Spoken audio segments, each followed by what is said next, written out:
Ale fonsaje de. Ale fonsaje. Ale fonsaje. Ale fonsaje. Muna dabo sanka baluo. Ale fonsaje. Mbe useni dabo julalema. Ale fonsaje. Juloka manga maje. Ale fonsaje. Ni aja manda maje. Ale fonsaje. Suluo simbenele da. Ale fonsaje. Useni masata. Alale amansandi ale ponsai mbaro da bodima ale ponsai mbaro da bodima ale ponsai enu mukunda da bodima ale ponsai alale bate jola ale ponsai masole bate jola ale ponsai aye gambia bondi bata kono ale ponsai maje modu bele sewota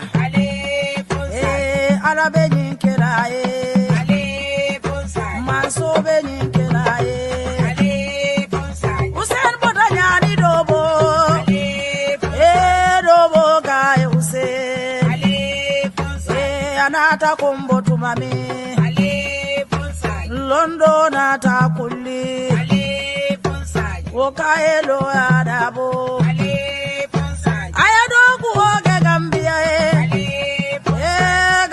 Kaya Mandela ale ponsai mayinduru kema ale ponsai alafo salida bokema ale ponsai alale bate joda ale ponsai jilansi sedima ale ponsai ganja mane dimma ale ponsai sali suare dimma ale ponsai jari jalo dimma ale ponsai jari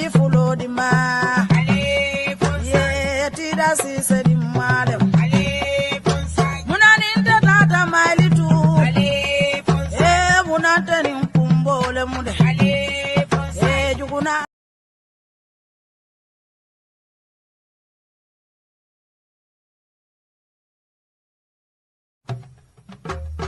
ale fonsaje de ale fonsaje ale fonsaje ale fonsaje muna dabo sanka baluo ale fonsaje mbe useni dabo julalema ale fonsaje juloka manga maje ale fonsaje ni aja manda maje ale fonsaje suluo simbenele da ale fonsaje useni masata ale fonsaje alale amansandi. Yo, assalamualaikum badingol mbal konton YouTube online bantaba platform also. La platform also rather. Broadcasting on Facebook, YouTube, and TikTok. Concurrently, mbal konton about mbal jaila on a Thursday, 8th of May. Thursday, 8th of May, 2025. Arami Salon, May Karoti Seo, 2025. Is exactly 10 minutes to 9 p.m. right now in the UK. It should be 10 minutes to 8 in the Gambia and 10 minutes to 10 in most parts of Europe. Mbal kontona bake. Kachato me along kon kasrali in platform kumato watini kadiamu bankola kola. Pruka banko dundi dola jero do kalo ni sila kendo kam mbal kontona mele along ko albe TikTok or mbal Daniel al se video ni share ale F1 ma. Thank you Isa Bucks and Aja Pugachan and everybody else watching us on TikTok. Melbe Facebook, YouTube for a welcome. Thank you for joining us. So Malton to back in the program that la neman satala to konka jam nyame rek na alamon do nayi program kono bismillahir rahmanir rahim fonda ko alhamdulillah rabbil alamin mena diamo len kala jake diamo ti melon control be sen fa soto je gambe banko sen fa soto je na patio fana alamala en tanka jawol la akanam fondi jawol la bar ay jawol ko rinne na nyaato ko alamay mela nyaato banko fana met soro jawo men to alama banko e boje na dum bul kendo kono wolong na nganioti wala sijam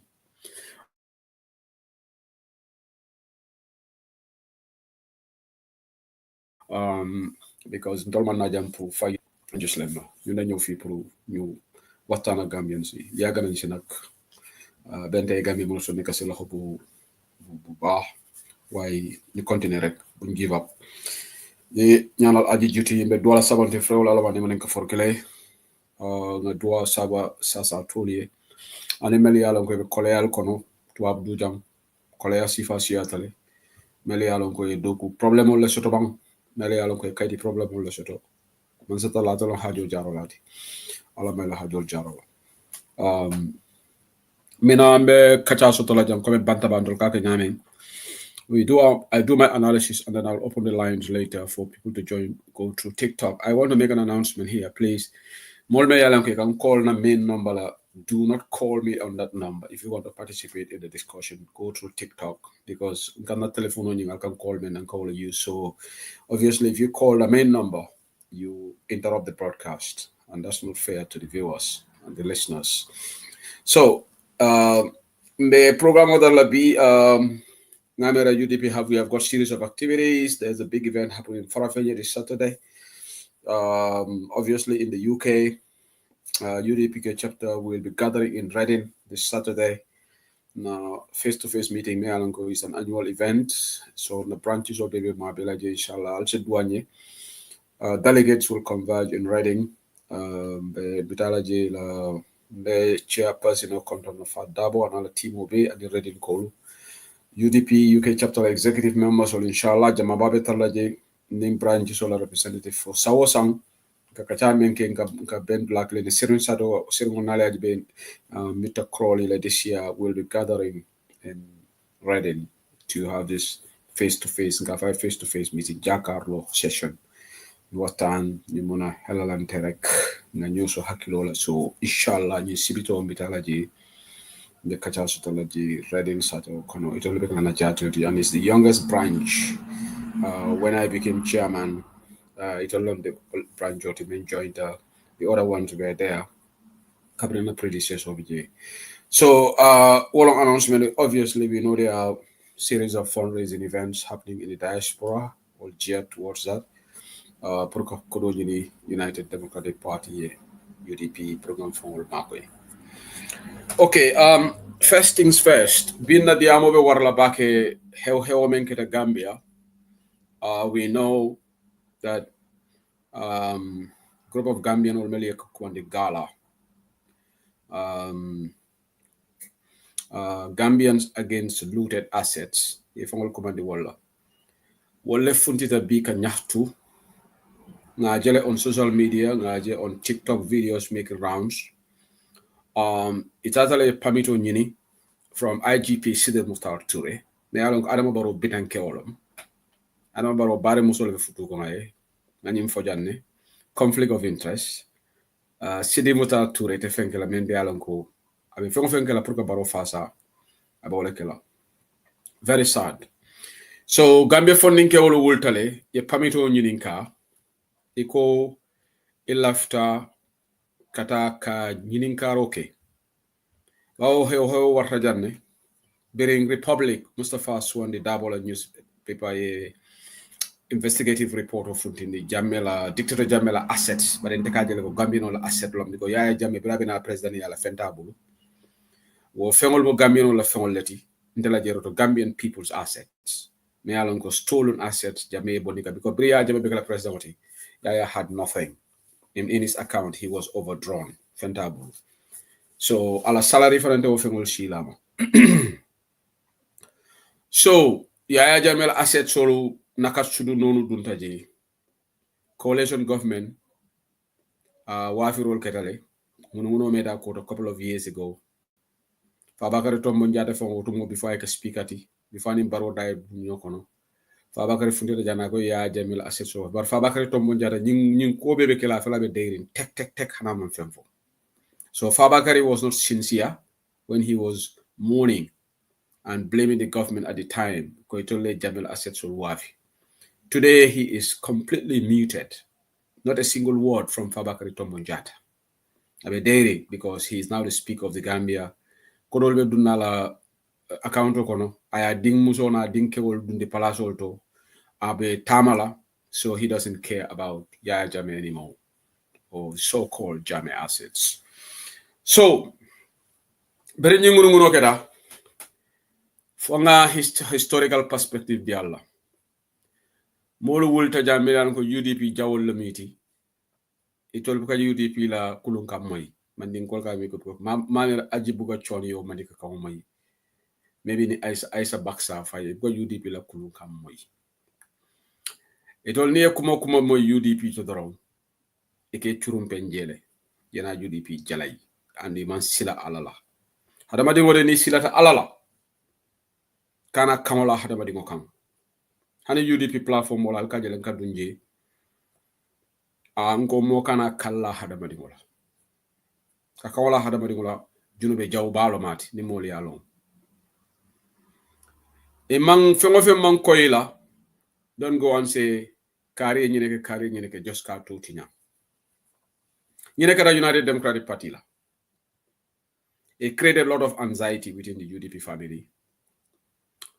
People were just apprehensive. Oh, korina nyaron kol man su nyaro ke kore man ni asset sol sanko he waymba kore UDP la alfal man nyinke molbe jahalli pati kuta dole wulta jan science en kunun serone wututa ali yelo ni manyabe siara nyin TikTok auto e ko to len ngol diata molti ila mo dolu amanka beti nte ko la fi toñen ni rola de amanke belom some of their elements, I'm going to repeat that again, misguidedly went on one of their platforms blatantly accusing UDP because they got hand in buying of these assets. Biri yofo ndara je ngoy ko altoñu ndoro bula bari gameno dolu nak ni be wuli ya fola ikani confidence lef ndema mera ñuni alanya silang fon soro dolu ibe wuli ya fola ika diamo for with confidence. How we have the second report. They had the second report. Second report that is yet to be seen. Because they got the second report where Amadou Sane got implicated, Alhaji Ousainou Darboe got implicated. So now, biriwo diamol be kekan ndol UDP ngol funde dangam fangol defend. Ngoy go Republic la news de ma UDP ala fal fodi bari ko nyaaw nya hani aba Ousainou Darboe wole jane commission of set up Talib Bensouda Bama Jaratu Ami Bensouda wole nyinju njati commission auto ha ye mola plenol fongo san dol fongo tata fam e ko Ami Bensouda le plenol san he ndeka jahale nyim bango kan fam so dia mo bina left right and center ken hamod wa bi fa la jugé so they went on and on. They went on the attack. Neh lameñ. Why fenkat nak daf dee neh lameñ. Fenkat yu bari dañ dee neh lameñ. Yena Alhaji Ousainou Darboe sax dafa jëna nagi Yaya Jammeh am na ñu dem netalu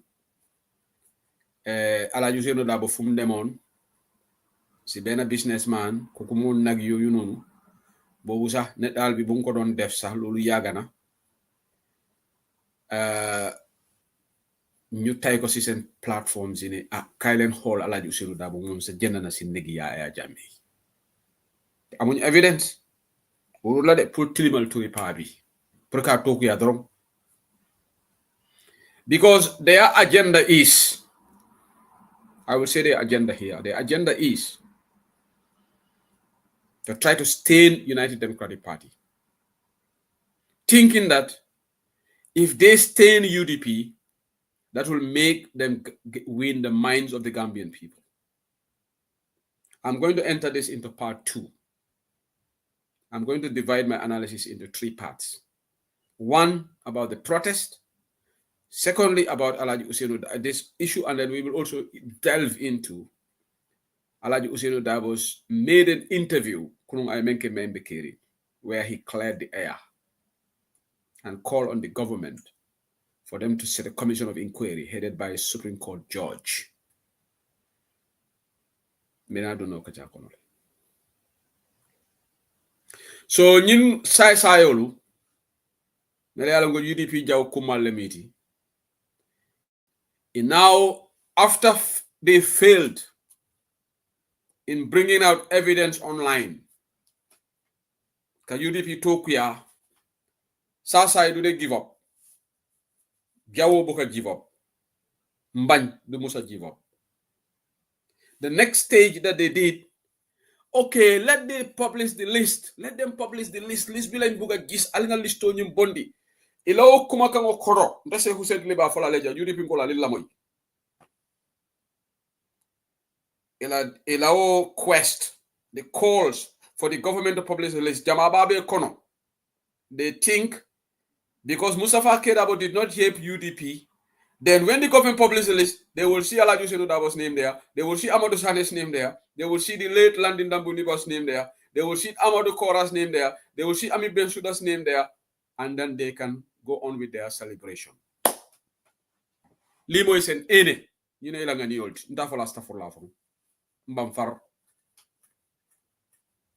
That's why some of them are starting call. Some of them are genuinely being genuine in their call for the list to be published. Just like me. I want the list to be published. And to UDP or maybe TikTok, the likes of Sering Keita, Bambas and others, Kasa and others, the UDP TikTok group dedicated. Nko nata ali listo bonding to UDP TikTok group nkachata nko ali ngata ngafona platform ule adam barola man sekunda listo bonding. Mbari nengo Ismaila Cisse the next day atata faniaba bunta membe kiri. Ako Amadou Sane le play non wafi. I for membe kiri. So now discussion about Beketa wallet. Nyene nyisa the first day they started attacking UDP. If every assets be mom, then go with the election. Then go with the election. Limom don't go by muk. Nyinda di amo suma yandila. They sang. Nit ku set. Ken munu ko tilimal. Nit ku jub. Ken munu ko def nek nit ku jubati. Alhaji Ousainou Numukunda Darboe. Let me give you all records because some people he only started working for the government after the emergence of the coalition government in 2016. No. Well, I couldn't bring a Safaruka na posto. For this man, if you want to stain him, you have to work extra harder. Now you don't correct. Say who you made a mistake. He started as foreign minister. Alhaji Ousainou Darboe started working in public service. Government of the Gambia, covering PPP like Jamano. He worked briefly at the Ministry of Justice. So among Amando go start Biraketa Aketa Jana. Birabe Justice Ministry, PPP, Alhaji Sadauda Kairaba Jawara, Mbari, La Jamano. Alhaji Ousainou Darboe resigned willfully because I felt the Justice Ministry. Memma Nyabo, Atatala own Kembas. Yalo mo senengone koki. But it all dolka nyatongo dol support B. When nyatongo be masakunda le ma resign, even under Jamme. Ela nyatongo ma resign. Ela nyatongo le promotion of Soto Tara New York. On the Gambia government headed by Yaya Jammeh. Alhaji Ousainou Darboe resign.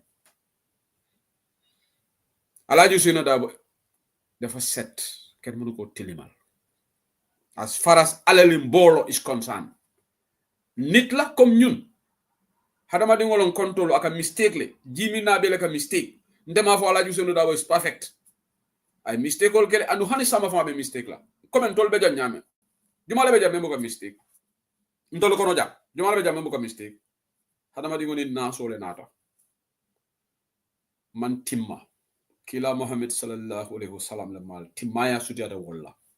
Ba na boto ndol to malu be na weakness is also tole. Na strength sota wala hadama di ngoti. All of us have got our positives and negatives. Can never feel more than Teresa. Because ñene ñi ci politique bi, they think they are saints. Wow, ñu nekk ci coalition, melbe coalition ko ne notale. Coalition bi ñom waru ñoo bokk ci coalition 2016, ñi dañu yax suñu dëkk bi ñu ne. E ka ñu di am nonsense on level TikTok.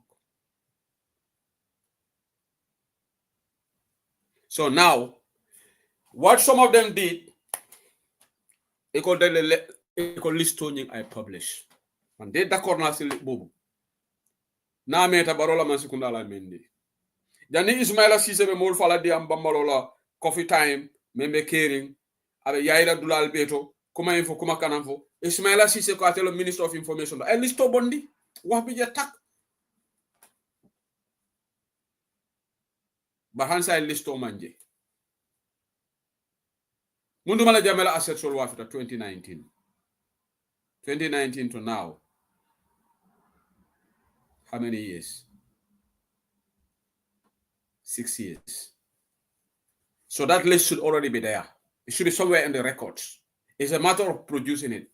Why they will not produce it? Because Adama Barrow Aknyonyami and some of his close associates are highly implicated. So the list beginner, the nan just yuhu funko forgot. Me wuro mo la dulal to me alonko. Mami rako wuro be balaji. Jama babe wurla diaspora jang. They are demanding for the list because they think UDP would be implicated. Some of these so-called party supporters here, Nyomla, Itolom. So now they created a group, Iko Gala, Gambians Against Looted Assets. Very good thing. Gambian youths mobilized themselves within the short space of time, and they wrote a letter to the Inspector General of Police, Sidi Mukhtar Toure. And in fact, the letter, the response that the IGP gave to these people, number one, it had poor grammar, not approved, but it also approved. Fair enough. English is not our first language. Next time, I'll be letter of Sofela, I'll kind of bad grammar ke mula letter out. Sidi Mukhtar Toure ni la mulu. Because at all more institution leti. I'll be letter of bondila, I'll grammar check. It's not approved. With a D, not approved. You cannot say it's not approved. Present tense. You cannot do that. It's in the past. Should have D there.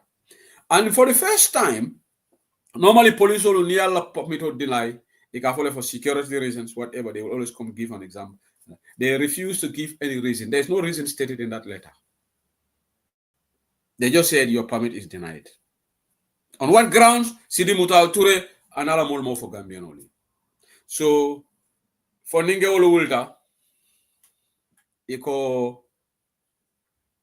permit or without permit, it will be fundilade. And we have Babukar Bob Keita, me alongo is an NPP sympathizer. Babukar Bob Keita, Gambian Koli alone. Keksane is DOI. Bayo Sonko is UDP. Momodo Korang is DOI. Safi. Malong malo atebe dame bari nge jele la leader solo because ngame do lo fa 17 yola arrest do lo fa 20 iko say malo ye sama mintole ibe yayi ndela blato say mul malo be dame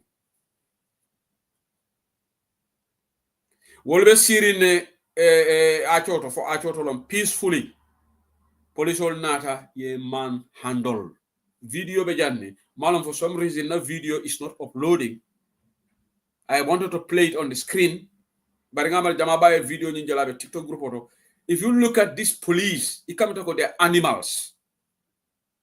No respect for these Gambian people. These people haven't learned anything from the TRRC. Nimparal. Can you find motokono? Now dole for mo bayo sonko kafoko. Maybe kuna ni motokono nyajite. Now a video nying. Let me try to see whether I'll be voices all moila because for some reason the video is not coming up on the screen, but mbasambala nanjane. I'll be voices all moila. I'll be la voice all moila. Maybe I'll put it on the screen. I'll be voice all damale moila. So ni voice nata, you will hear that. So I'll play it.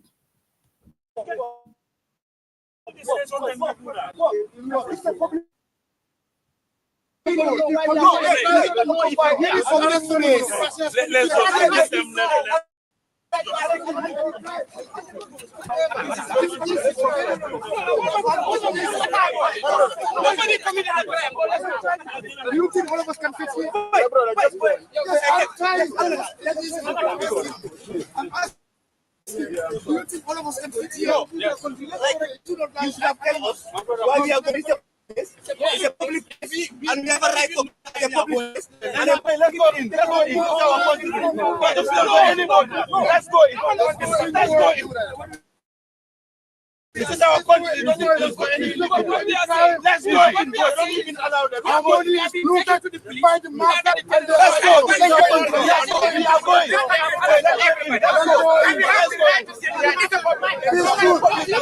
We are very peaceful. Let's go.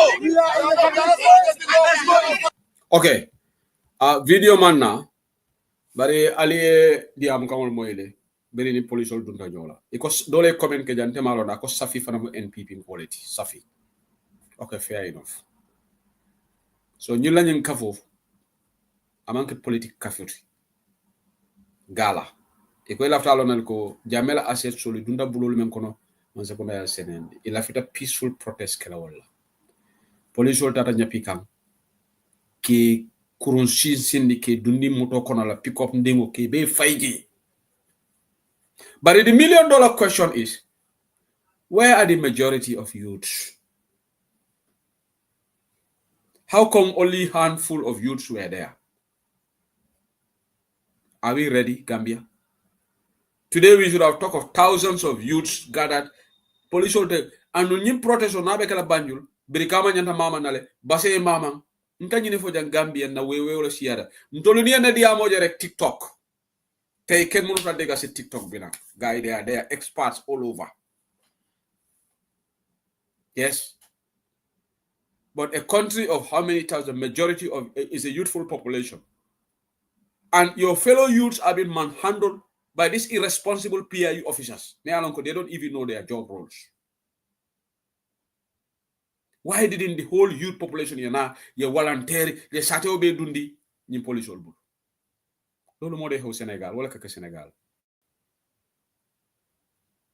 But the majority choose to be quiet. Now, handful of them behind the bars. Maybe they will not release them until 3 days. The 72 hours to see a charge.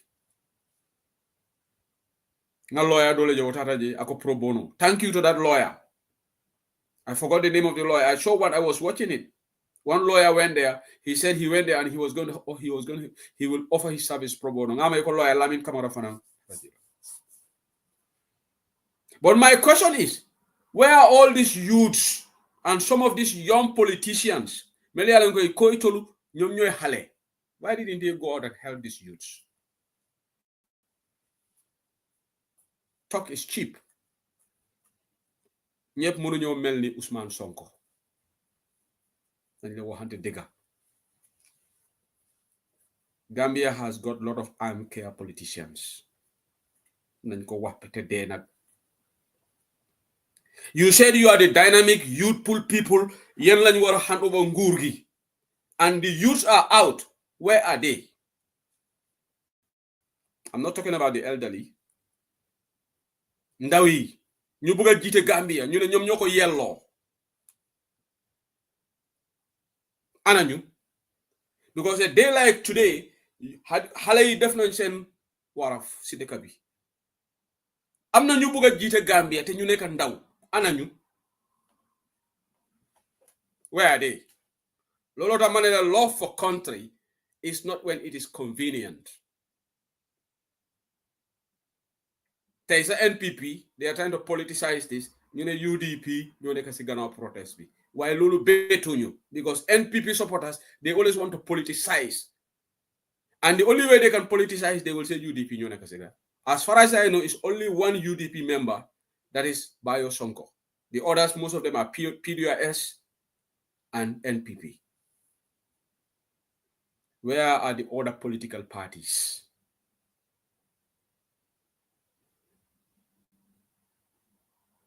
Buga rew du sul lameñ ci jëfin la lolo ta diaspora fi sax suñ auto protest how many people would show up How many times have I said it on here? And I would say it.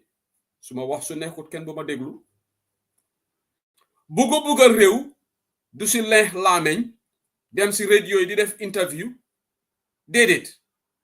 You have to rise above the fray. You have to mobilize the young ones. Because guys, you ne pa yi màgget nañ. Pa yi dañu wala randal.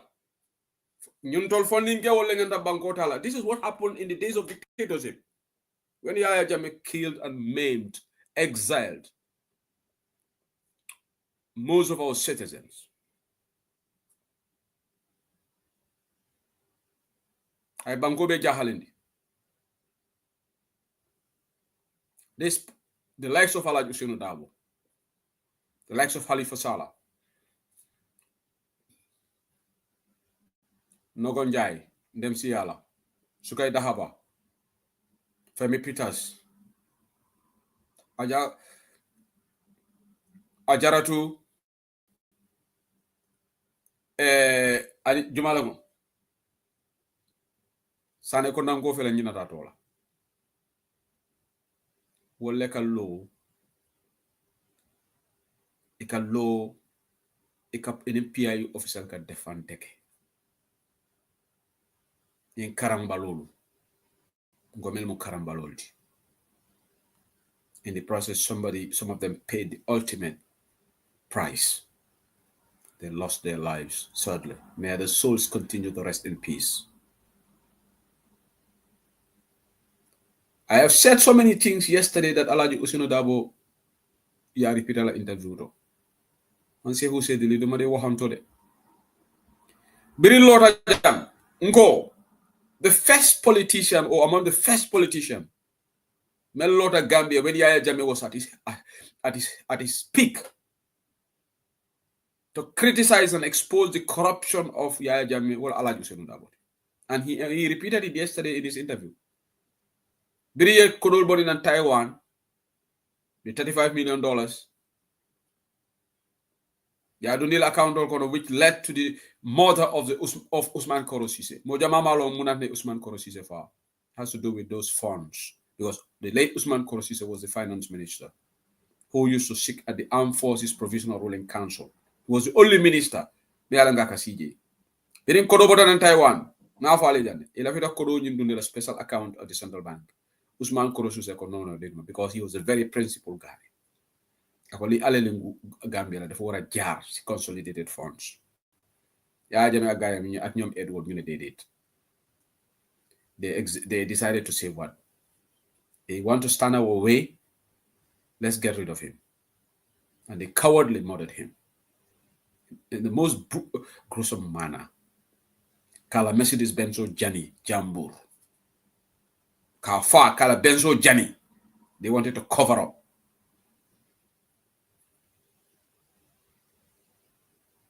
Ñing Kebal le wulta. Ñing Alpha le wulta.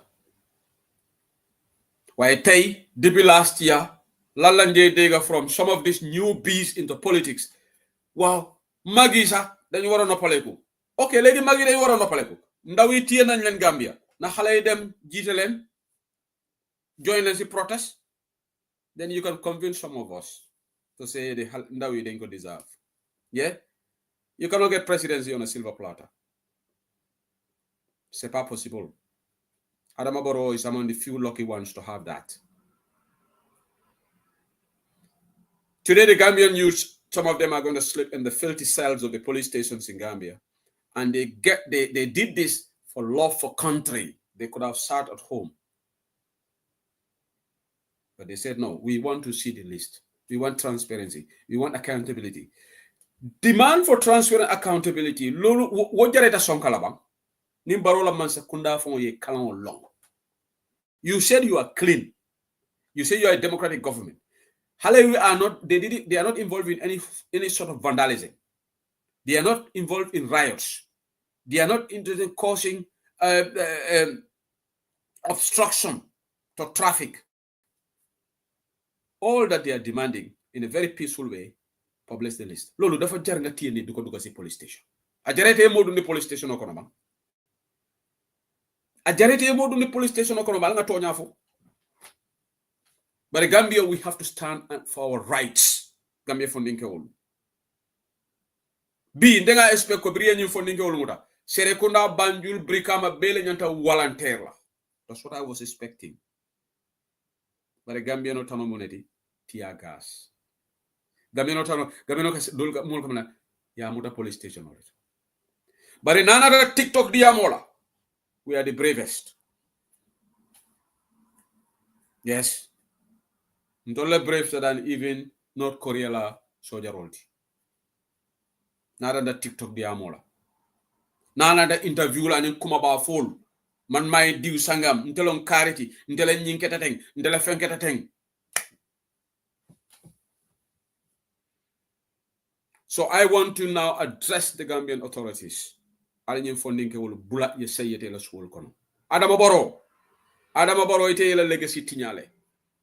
Ate de dala non. Nyimansa kunda kuo bele tinyatal bulu. The youths are only happy in State House. Yes. But today the Gambian youths have debunked this lie that the youths are happy. It's clear. If the youths are happy, why would they come out?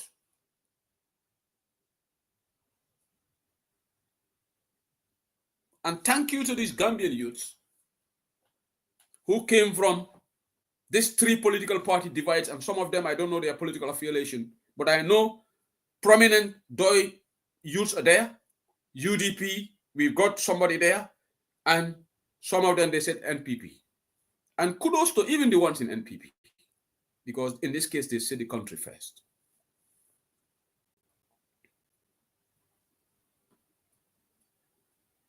And kudos to the civic society group, kudos to the diaspora folks. They're demanding for the release of these youths. They should be released. They haven't committed a crime. And it's high time the Gambian parliament got rid of this nonsensical Public Order Act. Ninka the deputy will criticize because today we have the Constitution of the Gambia, Section 725D of our Constitution, which has guaranteed us right of peaceful assembly. Constitutional, any other act. Constitutional concept but nonsensical Public Order Act, this draconian law, me alonko ya maintain le pour que mol coerce, pour que mol intimidate. They're hiding behind it. Sidi Mota Ture is hiding behind that law. Gambian ol muta case sama you know they are married. They've got wives. Today you are denying their wives from seeing their husbands. Dolbi ni kew in musol le bulu. Today wala musol betala ibe jahale nkema belaren selo kono. For what? Sikaulan. Lolo the whole Gambia should have said no. We don't want this kind of we fought against dictatorship so that we don't want to see the replica of those dark days. But sadly, we are seeing it all over again. The police brutality is all over again. Because they have not been taught lesson. Imam police olu kulu, ni kulu olekan, ebe silala kamol brutalized. But because menkata under dictatorship, ya Adama Baronata, any APRC coalition, okay, among any seriousness, security sector reforms. So police olu falling na nonyadi.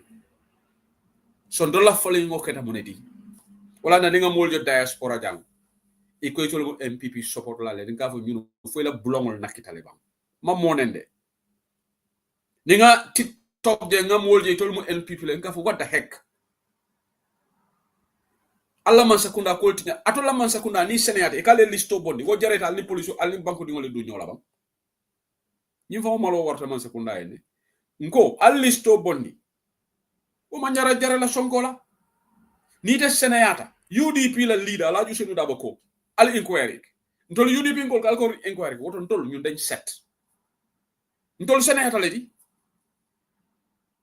NPP so bodal alfananti dal yep preso la man sakunda kan ko ngondol ko mo man sakunda senawti al listo bondi ngalo membe kiri hani dede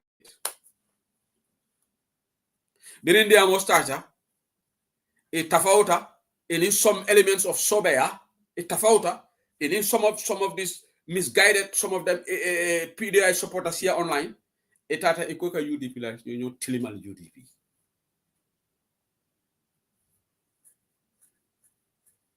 waaye fan la affaire bi tollu affaire bi dina leer dinañ fa aga mbe fota la jele hadama dingo me yalonga seneyata ite koy bo non di la bay fo sibe poto fay la kan poto ke telema ni hadama dingo nota hani te man poto fay ka be nolale jaru nga sonal sa bop ma jere fa mbatandi nit ko xamne dafa tilim ase me ñawña dunia balo na ko kar tilim dale but hadama dingo be seneyari abe jankuri abulu madu nga singo madu iko by force because ntemal la fi ñin kafola because you are jealous of this kafola size iko ñin kafola tin nan tolu man grow. So the best thing is let's do this maliciously nga ñu character assassinate so the Gambian also ko dila ate wok la alkal fon le batandi te nga sonal sen bop ko yalla ben la yalla ne ko ñaar ala mo kiline ta manke fulati de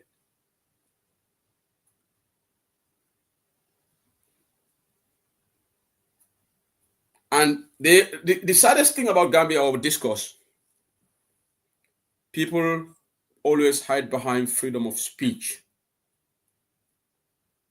Okay, man, I'm freedom of speech and I'm operating on a platform that is widely listened to. Bon. I will have 500 viewership live. Because right now, more than 500 are watching me live. If you add them out on Facebook, YouTube, and TikTok, more than 500 people are watching me live. Not many platforms have that luxury here in the diaspora. But I should not capitalize on that. For example, Keksane, for example, because my Keks bokun pati. Somebody feel lolu dama togn mbe togn ndiro le kala.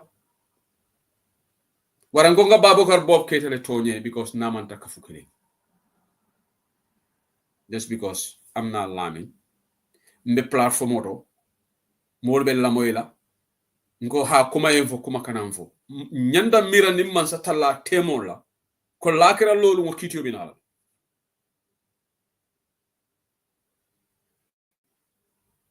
Anonidi ambe ko ha UDP is in local government. We should scrutinize them. That's not your agenda. Your agenda is not to scrutinize the local party. Your agenda is to try to stain the party politically. That is your ulterior motive, and we know it. Ndolenga sabam politiko kono. Ndolenga experience totality. You cannot think ahead of us. C'est pas possible. You come with plan A, we know the ulterior motive of that plan.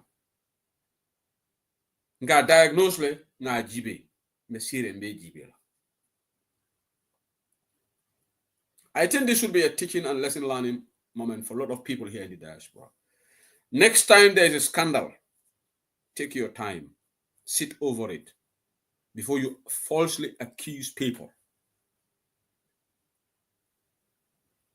These assets, assets, I have been privy to some information about it long time, not even before Mustafa Keda was. I never made it a program here because I'm not sure. Me want anything that I'm not sure of, I will not come here and talk about it.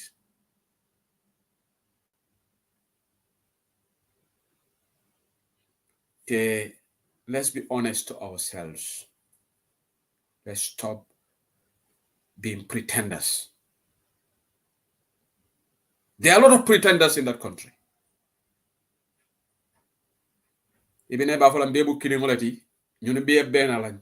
Benala si lamen, ak benasi inside do bena. If you tell somebody, no, we are all the same, we are all this. But in your heart, it is some of a finding way, just over finding eye. Ingan you finding eye. Are you being sincere to yourself? This is what is happening right now. We go online and we pretenders. Oh, we are all the same. We are all Gambians. No. But when they talk among themselves, what they say within themselves, and when they go online, good update it.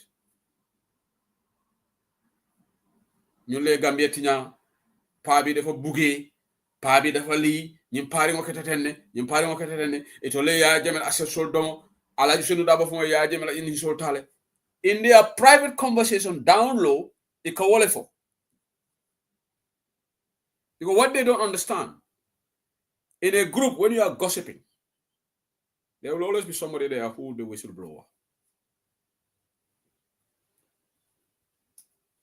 most likely. So let's be careful.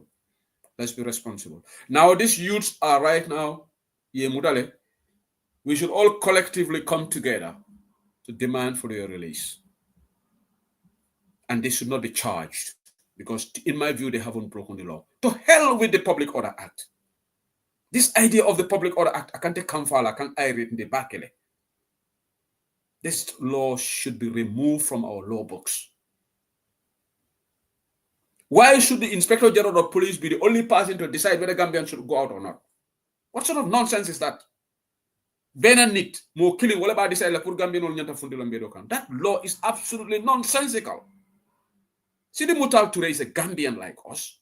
Is he more Gambian than the rest of us? Why should it be only him with Adam Abaro to decide whether Gambian or Nyanta Fundil? Fetala Gambian Kayaben Tolnyatoba. Dipitaula Nyanta nonsense law bondilaba. But unfortunately, NPP dibitolu wolu Adama Barrow koyko alte fam fay ba ko ne be fam fay la because he must self-believe so. One of the UDP MPs, I think Honorable Suleiman Saho, brought a private bill so that this Public Order Act can be removed. They threw it out. NPP collateral. But it will be in the history of Gambia. Honorable Suleiman Saho actually tried, even though it was late. The UDP Deputy when we got the 31 MPs, that's when we should have actually removed these laws. Then today, Sidi Mutar Jumala arrest la Gambia. Some of those mistakes are haunting us. Ni loi nyanta wafasila na loi bukol ale Gambia fonni gol bola ndeka bala fale the likes of Ibrahim Silla me lafta kelo kala airport auto ale Ibrahim Silla jele video to Ibrahim Silla Gambia di wodola confront malon airport jumalon for Brussels lon for France lon for Africa airport barika France kan la fo ji Ismaila Ibrahim Silla la fita ka kendi ngoni kelendi hani Sidi nyaka jom jay mo Sidi nyaka jom jay ya confront airport to plane ko na be sirnga be tenkondi Ibrahim Silla ka mun kele ite minister bomburu ko ka kele because they believe they have power just like Ahmad Ba America threatening Mustafa Kedabo, I will sue you, I have consulted my lawyer, blah blah blah. Ahmad Ba, yo, for touch. Ahmad Ba, ite mun sembele soto. Niye mol so, mol bana be sulale. You sue people, we sue you. You think you own the laws of that country? Momo continent ni Adama Barrow be do ko lete kayro soto lo banko kam. Manana ngal de kayro soto nal futa tubabu du jang. Mol bala wurelal nan Gambian benda airport bala wurelal Ismaila Cisse you'll be next because Gambian be kam fa sifa lete kama ni den Gambian benda airport be kukele tala be wurelale ye malundi ye disgrace ngoya jere Sidi nyaka jom jay disgrace Ibrahima Silla ya disgrace faka be kurfa ñoo fayda Ismaila Cisse tele tatuta ji Nini Gambian benda European je be malundi lay embarrass bari ya kete la New York le ite ta soto le nindo Amadou Samade Adama Barrow la minister fongo man kayra soto. How can you serve a country, a government me alongo nal funtita albe panic mode ha Gambian ni Gambian ko jumal be benda je be malundi le be embarrass because alialo naka la man sekunda manta sila kendela Gambela nyim fengolu me alongo Gambian la fengolu a wafita nyame ani to nyamanta ala ju seno dabe même fala interview to mbele ngala muy. So I am going to rest my case here. I am calling, I have written on my Facebook wall, saying this youth should be released. And this youth should be released with immediate effect. Aleni funding ke ol bule say la sokono. Sidi Mukhtar Touré, yela legacy bele dundi nyamo kono. You haven't learned from the days of Yaya Jammeh. Sidi Mukhtar Touré be libera wato men now. Ndeysaan hadama di wala kay yelama ite ko adam baro mi bitanneti alima barole la musoti so fengo fen diata adama bi a correct amon correct ntebe wala kela kemire la kaburo ni yala kuma fo e ka korodi mulla ye kuma ni 5000 de 10000 e ko tayta se husedli ne as if wala be se husedli de indila ni be gambie ka wuri audio de ka wuri fo suba fo ngon de se huseli ben Angleterre le mi nya soto ha ni wurta fo e audio de da fo sañi hani lokum fly audio da fo te se husedli de indila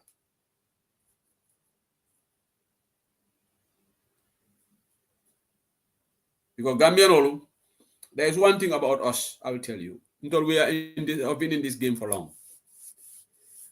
Ni laf de silence like amoneke. Ki mo hana ni mu kewti ko ki gigen la. Kewole manye muso la akamale ko muso. Ikonte mu sena bu sedi de leti. Sobe anko le oto lan.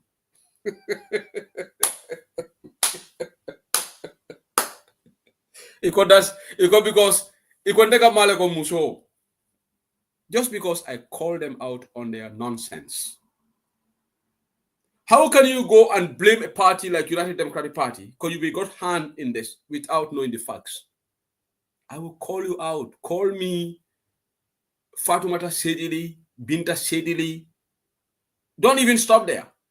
As if I care. Do you think I care about that? Instead of apologizing to UDP because you accuse us without an iota of evidence, now we are calling you out. You're trying to silence us, thinking you want to play this gender card. Wow. Kewol fo boka mateng.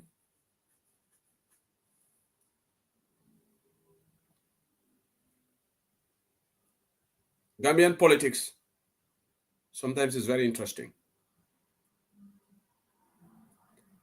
Si politics binga gis ni man se husedile suma ninga mo tu mi fena me correct. I will if I get things wrong, I will come to Bantaba and apologize. I've done a few times. And that's what is expected of everybody. Because we call ourselves Muslims, Christians, believers. But Ikamola shamelessly. I am more accused, and even after the evidence proved the contrary, they will have the ego.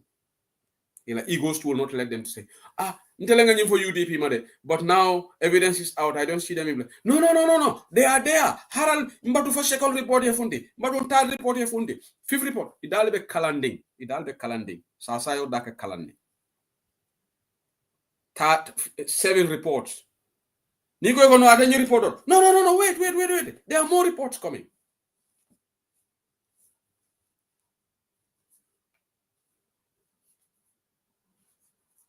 And then by defend, alanga wulia fulbula.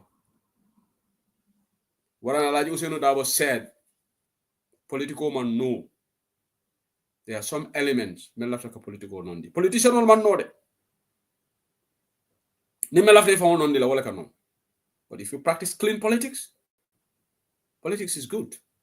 Because our life, everything revolves around politics.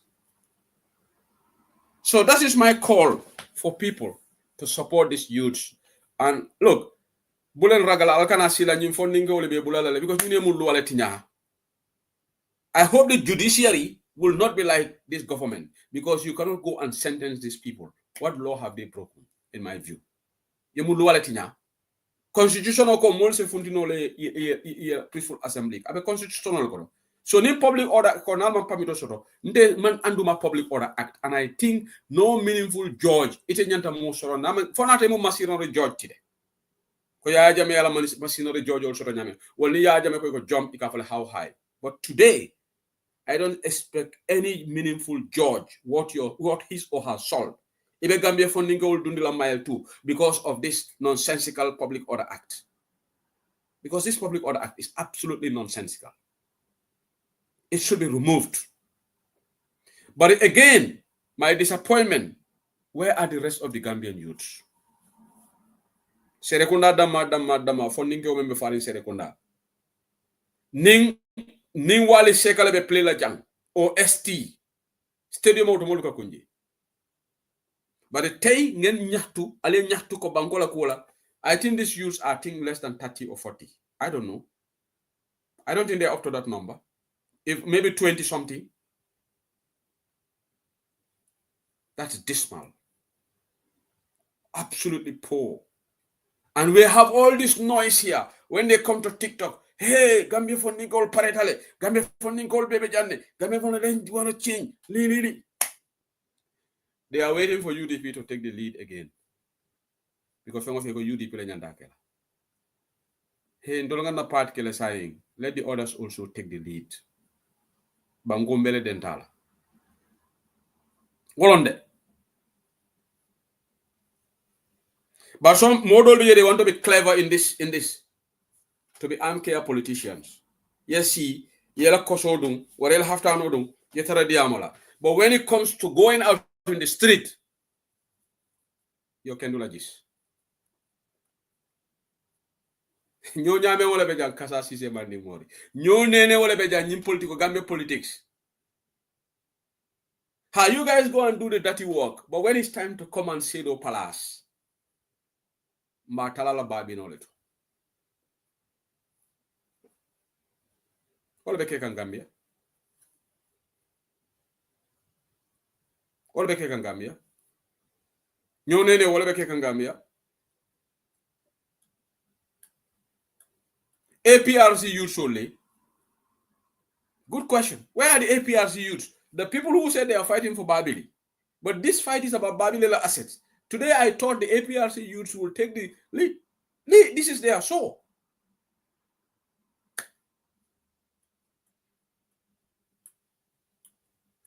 But today the prominent people in this, PDI's guys were there. I saw them. Bayosongo was there.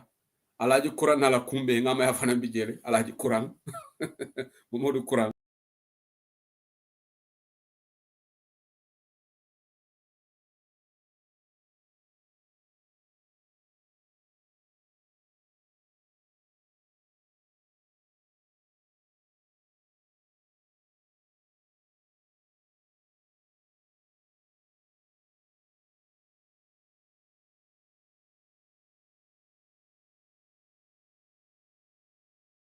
Abale mai fati la Facebook o hack le kany. Kala kalantela Facebook o hack. Kasani le di kilel. Say wollo hacka solti dan Gambia wala ga molla.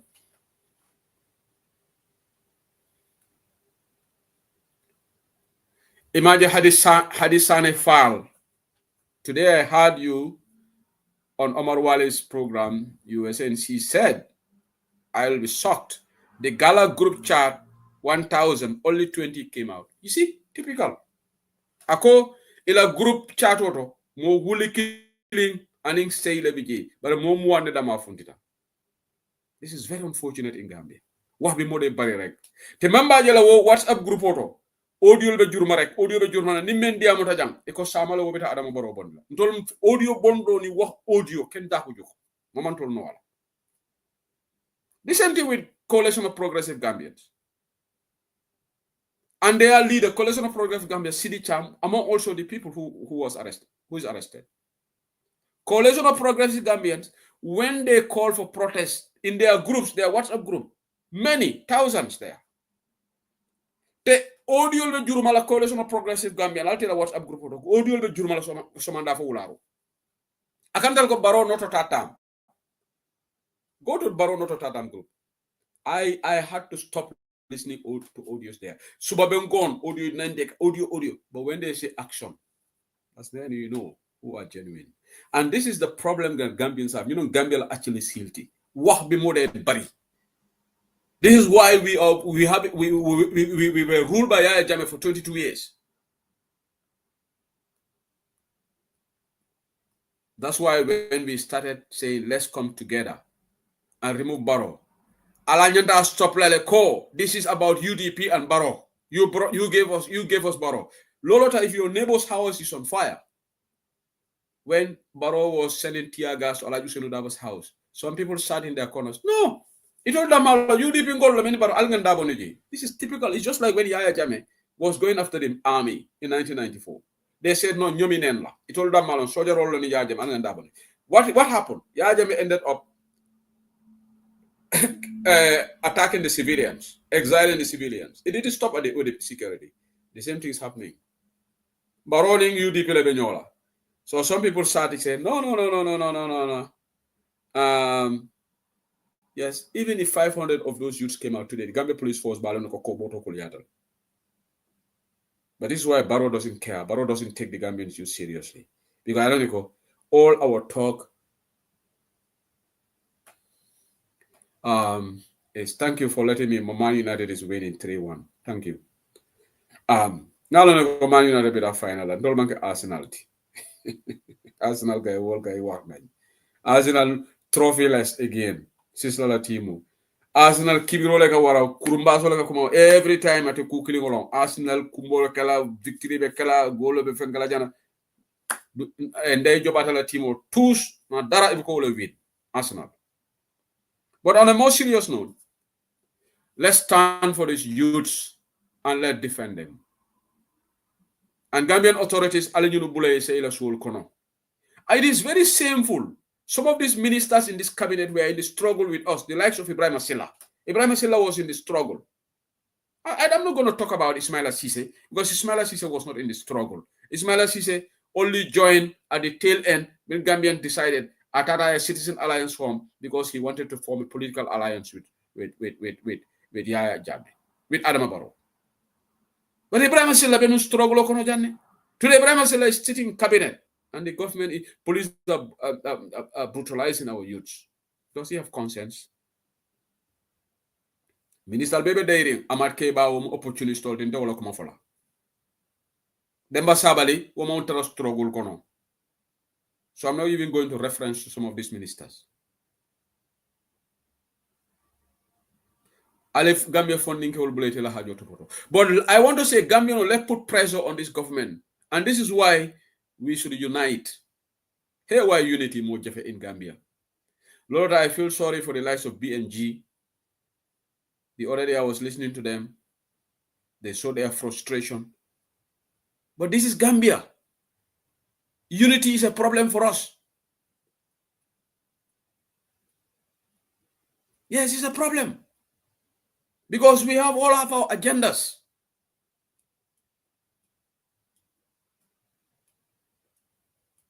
And now, I want to touch on Ngaba Usenu Dabo interview Male, Mbelenga Lamoy. What I want to say, thank you, Alaji Usenu Dabo. Thank you for your honesty. Alame Mela Nyato. Go. The influence that Alaji Usenu Dabo had at the beginning. Ni Alaman Dua Jabi, I can tell you, Afalam Bulo Bantanoni assessment. Because at the beginning, it was Athelon president, it president. But yesterday it was clear because some of the appointments Alaji Usenu Dabo didn't even have a knowledge. Alaji Usenu Dabo for interviewing in Dole. Alaji Usenu Dabo, Boro Suso, Biral after appointed Baro Kago Barboni Shudi Atanyola. But today Baro appointed who? As IGP, his brother-in-law. Baro ala niece. Abarindeo. I wanted to ayake minister. Rohi John Manjang. I will have brought some deputy managing director Gantel. What is more nepotistic than that? So Alaji Usenu Dabo, a senatale. Tembe yamaro menkele esa falla mafula jani. I am going to be very blunt on this. Ni sobe ankol moment left an attack like you attack me. Go ahead. But I'm going to see here. Esa inyanda diamele la sobe ya moliene ye fata Alaji Usenu Dabo la. Inyanda folen. Ni mafo den balon ko teleke ki. Yo yalende yoni. Because Lee defa opa. Musuma gis namana nyinje politiko kono. You just started politics and you start attacking the opposition. Go. Mama Kande never did this. I'm going to say it here. When Mama Kande formed the GDC in 2014, he came under barrage of attacks. Some people in the diaspora, because Mama should not be trusted, because Mama was part of APRC. That time, there was freedom. We used to do programs. There are some people in the diaspora who said that this guy should not be trusted. But that did not propel Mama Kandeh to attack the opposition. Mama Kandeh never attacked UDP. Nanya wahante digger. Because Mama got the wisdom. Yalon, to have qualification and to have wisdom are two different things. Mama yalon neko. Ninga lafta ala patiyo e sembo soto. Ani opposition lo lebe blodu na nyokono.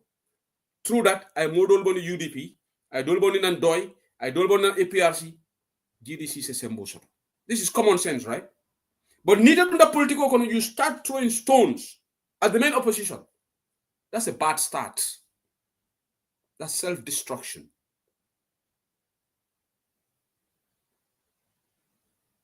It's not smart politics. It's not smart. It's not smart way of doing politics. Alga tonya for you want to digger.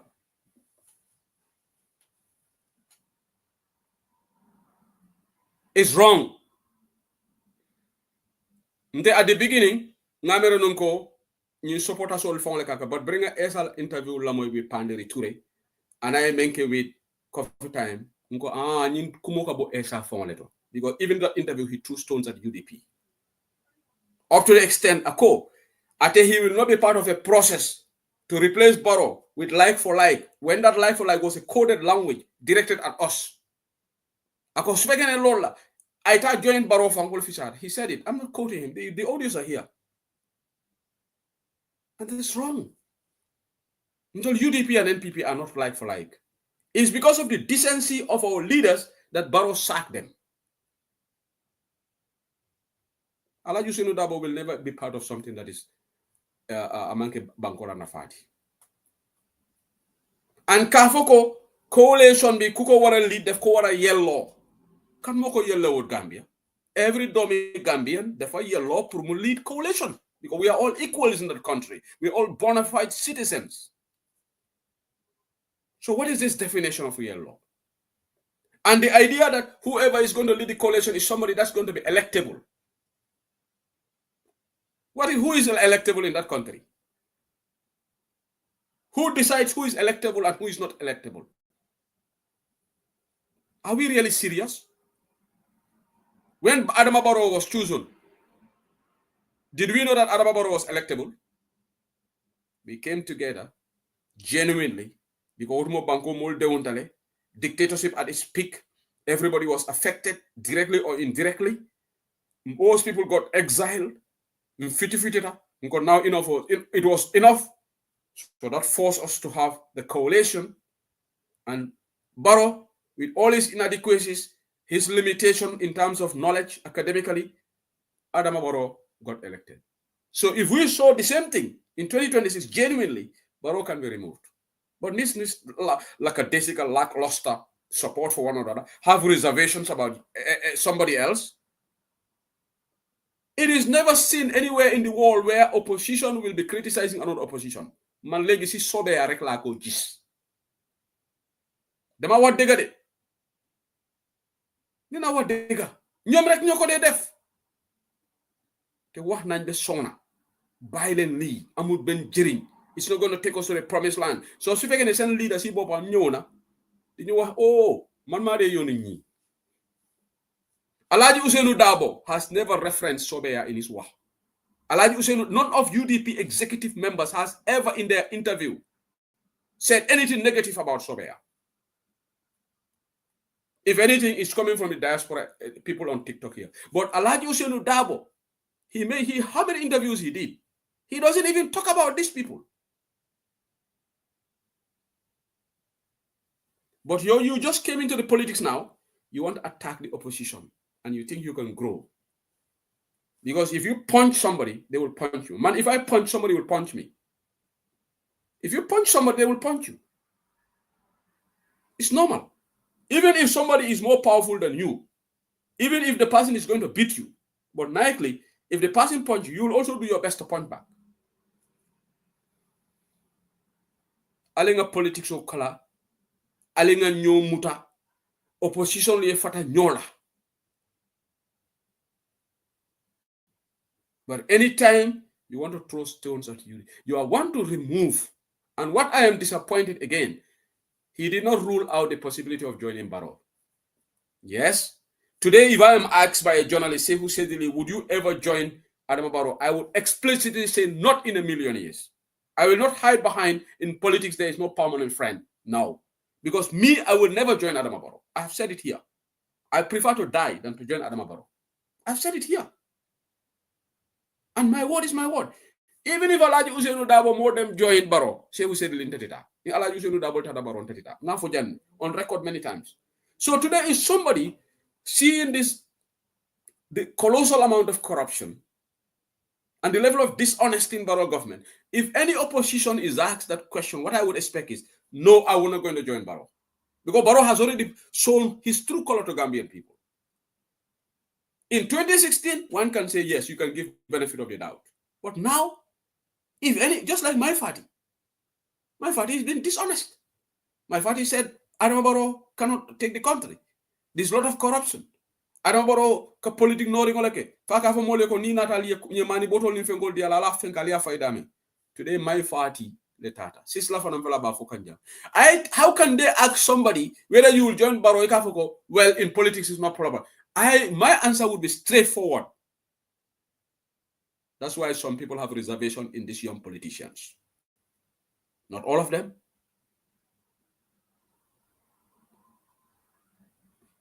So they can be feel at all.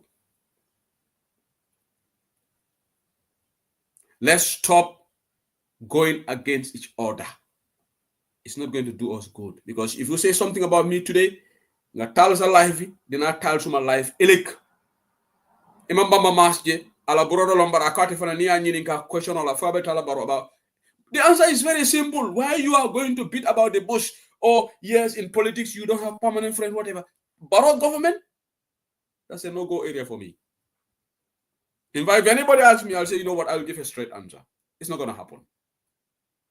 Mark my lips, mark my words. But ninga deka opposition nyininka ka kirikara ha malo membe kala sama is possible. Maybe I'm called upon. Lulu tiena helde. Today, no serious opposition leader in that country should talk like that. I'm not expecting that from any serious opposition. Because look at what happened today. The youths came out. They want to protest. They arrested them and bungled them. And the whole nation is angry. And who is doing that? Barrow government. Corruption, free flow. The OIC projects. We know what happened. TRRC report. Relying on this. Reparation. Fengol Manshota. The victims are not compensated. The Yaya Jammeh learning assets, so-called assets of Yaya Jammeh, because I call them Gambian asset law.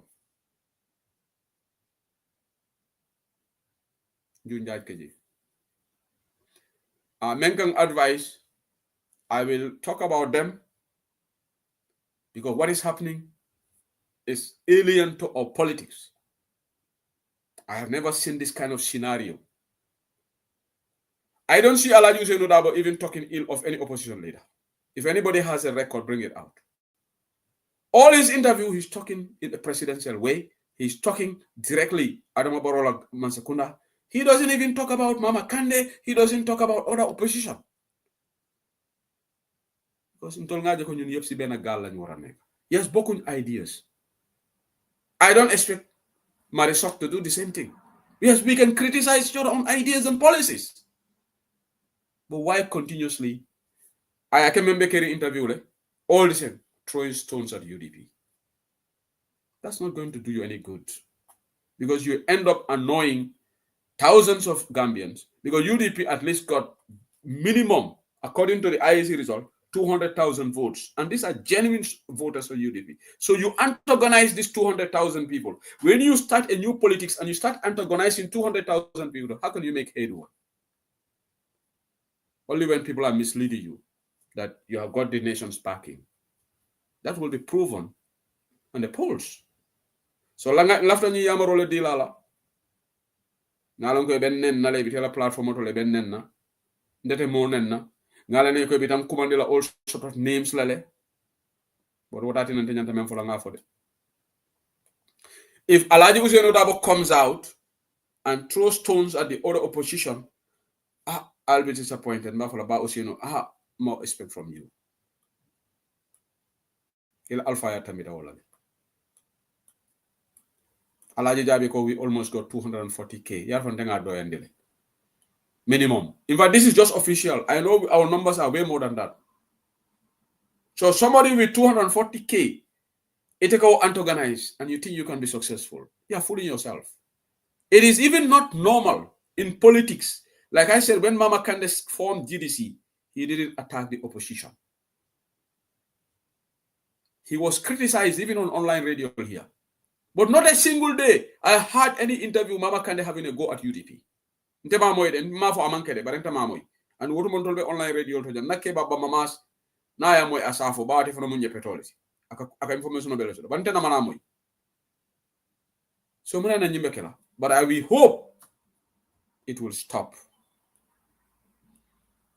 We hope it will stop. We hope common sense will prevail. Alenga Nyakilin Barola. Kubuga join Baro. Demal, Mandemon, I'm not worried. That's why this idea of cross carpet, I don't pay attention. Anybody who wants to go and join Baro, go. I care less. Even if they want every day 10 people are joining Baro. Say who said Lulu movement. Wahamnane. These political chameleons, they only go to Baro because of their pockets. They don't love Baro. May I know that? Why they don't go to GDC? Why they don't go to DOI? Do you see them heading to DOI? Because DOI, there's no money there. There's no position. So they're only going to Baro because of position. But in Bediamo, that is Ibrahim Silla. Nkaneje yafu be kurfonyo faila kotenke Ibrahim Silla. Nimol protester behave like Sidi Nyaka Jom Jai. Ebela Palaso enjoy kan. You cannot eat your cake and have it at the same time. Gambian will be malundela because Allah mansukuna mkuno. But Ibrahim Silla ila kebaya tamita kurfonyo fayola. Imu ministality. Have respect for Gambia la Palaso.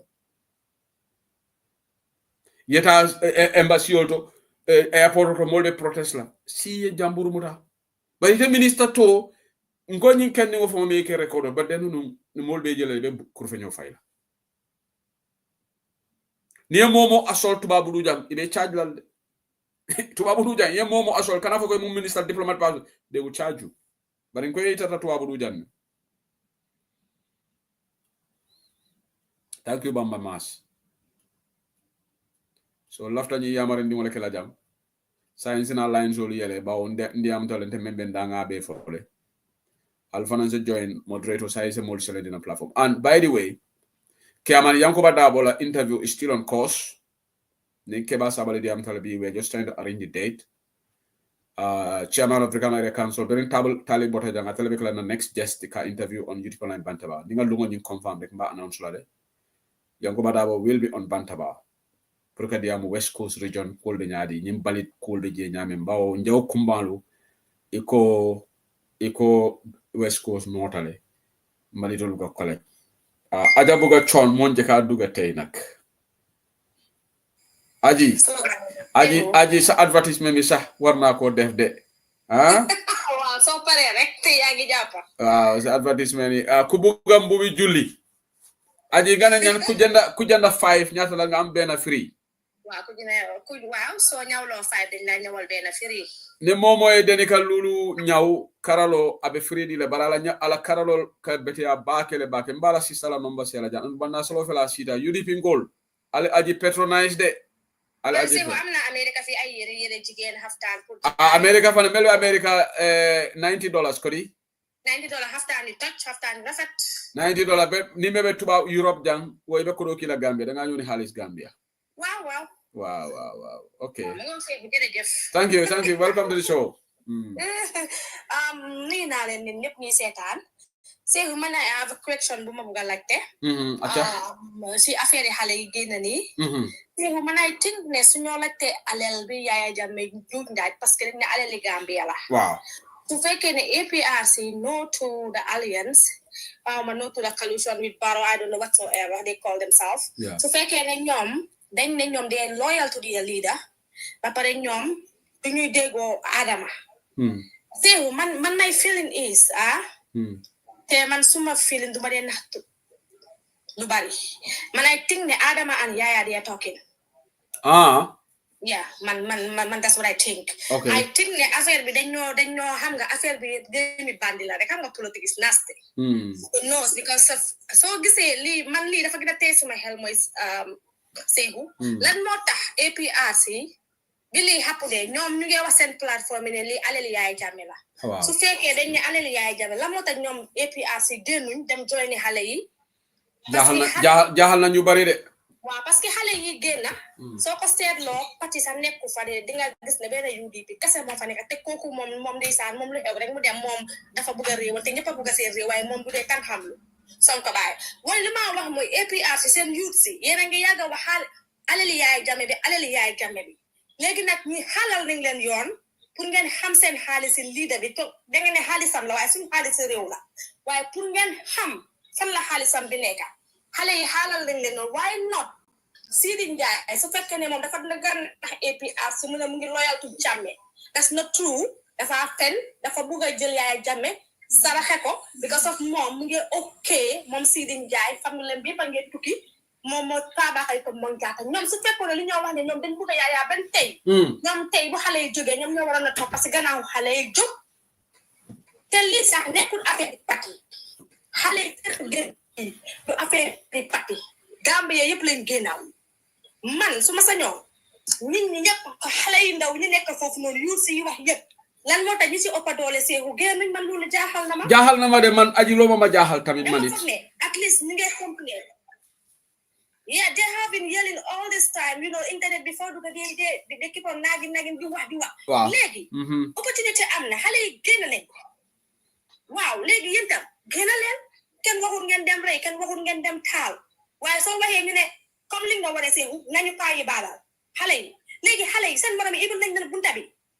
you know waru leen nangu sax xale yi nekk fa ba monde élection suba xëy leen ngeen dem ngeen wax gars yi ñu bàyyi xale yi parce que ñoom li ñoo laajte ñoom waxuñ ne dañ soxla xaalis bi pour jël ko pour use ko dañ ne xaalis si dëkk bi fan la ko ñu dugal xam nañ sa tekkat yi nañ dem arrêté si gars yi doomi jaamu gars yi ñibbi seen kër yi seexu daal affaire bi taxara suuf because ñoom ñëpp a ngi ne tekka dañ doon xaar UDP involve si problème bi rëy non ñun UDP bi yoon ñun tamit dinañ waxuma ne kenn du fa dem waaye ñun duñu because du lu dëkk bi ñu ñëpp a ko bokkal du lu nekk UDP ñu ñoo war a jël lead let the other opposition leaders also take lead in this aji du loolu non suñ benn nit sax mun fa waaye ñun tam duñ ci gisa sàppa parce que buñ gisatee sàppa rek gars yi tuumal ñu ne UDP ñoo bëgg a taal réew waaw boo dañoo xëpp suñ boot tam ñun tam dafa ñu toog waaw ñu seetaan léegi yéen soo leen waxee ne ñun ñoo bëgg a taal réew mi gis ngeen opportunité boo xam ne benn UDP moo fa nekka yéen a fa uppa soo génna leen yéen yuut si bu leen taal bu leen rey bu leen yaax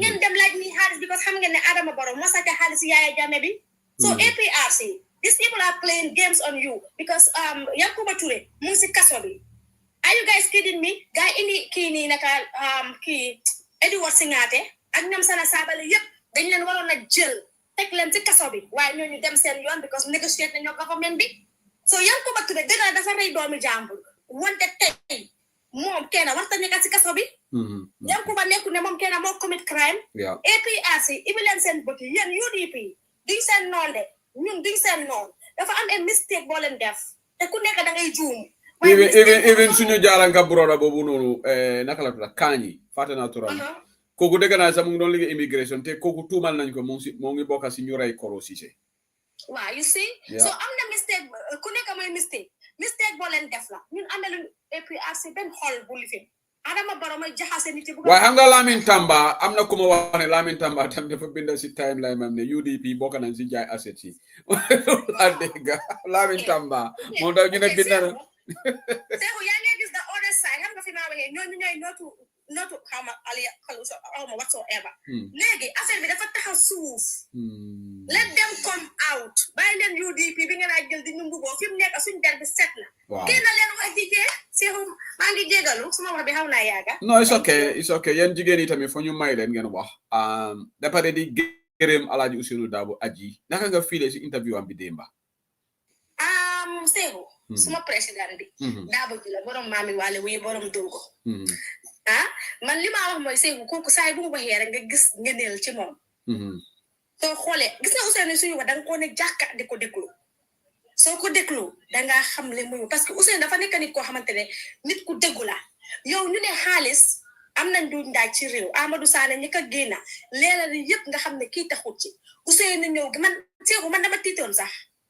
yow da nga tiitoon de nga xam nga dama tiitoon mooy Ousainou nit la rek comme nit ñi parce que amut ku du juum so government moo doon jaay su demoon tey mujj na tey suñ ko waxoon tey dañoo jël yëpp teg ñu ko billahi walaay talaay mooy yàlla sutura na paa bi bu moo wax interview am bi man xam nga man nag Seexu man dama bëgg Ousainou ba suy wax dama dee gën a jooy li ma dee déglu du dee bari dama ko dee xool di jooy man noonu la ma yàlla def waa aji balaa ma dem rek loo expect from ñu ko accuse ndax dañ ko war a jégal xam nga ñoom duñ mës a jégalu paa bi ok Seexu gis nga nit noonu du dee bàyyi noonu daf dee fàtte nii dafa fàttelu su amee opportunité bu ndaw rek mu ñëwati gis nga moo tax buñ ne nit sa noonu la buñ ñëw tey jegala da ngeen ne suma noon bi bàyyi na ma de noonu daf dee yolomal tibee bi rek su gisee li fi ne mu dangalaat ko ba mu dang préparé la waat so ñooñu su fekkee ne noonu leen jàppee Ousainou ñooñu duñ ko mos a apologize waaye xam nga Seexu man lu ma saf mooy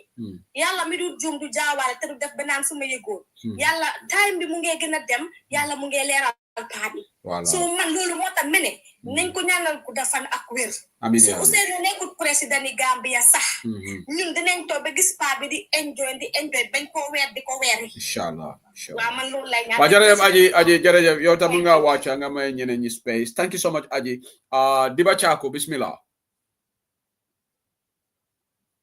assalamu alaikum Seexu enen mbara ndaye mbe kontono mbe tentula mbe jayila abaraka yo ndaye ajamo siata ngambe bi Gambia kono ñi mu kulati me alon ko amu banku quality ñu manke ka fako politique ku di amolam ya jele banku do ko na commencé de don albe wul na ko ñi di am to ñu yusole menketen imam kuma fo imam ku sefe me alon ko ay masakunda from offentle yeah you understand ñu natale ko ye al pameto dile ye findi ye demonstration ha kairo kono so imam son na kat ko pameto dila so niya ko njibe se ko ñun ko dula ko abal fa wara bari Diba Chako atol funding kewol mona na jama babam funding kewol so do man bina am coming so ñun ko be taka ñamen se ko abal fa wara niya jibe Gambian kalafi kanyola nani ngalafi kanyola nani because usually ñi finto menketen na ba ñama mo ñenta kasiyan parce que ko filinda malanta jahal before ni so de findila demonstration jelle keta Gambia kono me alon ko alfal le findite ye demonstration eka funding ko kontele e boka si aje anda ko ka ñi funding ke merande ñi funding ke bala mali ko damal la je oncle sol so Seexu Gambia yalonte men cross Gambia no la karo ni demonstration no sira do ngalon ko banjum damal be wala this time because wala problem mo so no problem mo ni solve ta no bota je ni ko tengunda niaje demonstration wuto kota ke do ngalon ko other side o damal tonya problem mo mel bal wol dor naka wol ka demonstration ando ni buka banko samba dula man unite le exactly so corruption no buka tano ata bono la banko kan because Pia Yuli will cross Yalo Gambia no la mentally tala ya capture already. So men diate bola tamande kam Bangkok. So until Gambia no la nyanta wise enough ngalonko nying ni manga poti kuti because ni bela Bangkola doku wala ni mantara fang politiko fang kona. Italon e Bangko kamo fang ata dum no le sondo mo kon because until Gambia no kat ni funding ko kat yamu dumal. E kamen explain wala mko Gambia funding ke jama bije ni ko ni bankolo kuma ga folo ka to mu politician noti andu ndol Gambian kilung la kata sirin ga ko Senegalese they are very wise Senegalese aware tan mune aware di politically aware tonya political la tene la banko developta tonya ayo te mo funding ko di te la fitale la banko eta so ni tam dum politico kono how do you love your country tonya banko kanuno la so nyine bento nyine be siari na society kono mi alonko pour ka bondi dia modro na sa bondi no ari usually la moy ni fonko ni from Monday to Sunday ka be ka party la tin Gambia kono you know bani ko banku do ko ibuka moje ni ko demonstration ibuka moje because ni finto jibe men finita in bantu mo ka kontela True. Okay, baraka di bachaku. Yeah, if I said drop dology. Absolute. It'll on next. Absolute? Yeah, what say who? Yeah. Mejandro, kotona de. No program with the absolute Saho. Juma Saho, sorry. ABS. ABS, even yari famo kera. Yeah, go ahead, please, ABS. Yeah, first time mail instead of about like this SFL team. Last time man of debate. But you know, even in Befokanje is definitely right. Around 3 to 4 months. Around 3 months. So the thing I just want to say is the SFL, for me personally, until of course, I don't trust that man. Why? Why not trust? Because Momi alonka kanyatling modola, many alonko their opposition. Yeah. At the man nyatling the ruling government, kanyatling opposition on that. You have to definitely know that man is not ready for change. Yeah, but to be fair to him, I can't really ruling government. I can ruling government for criticize. We just have to be fair. But I can like corruption or for whatever.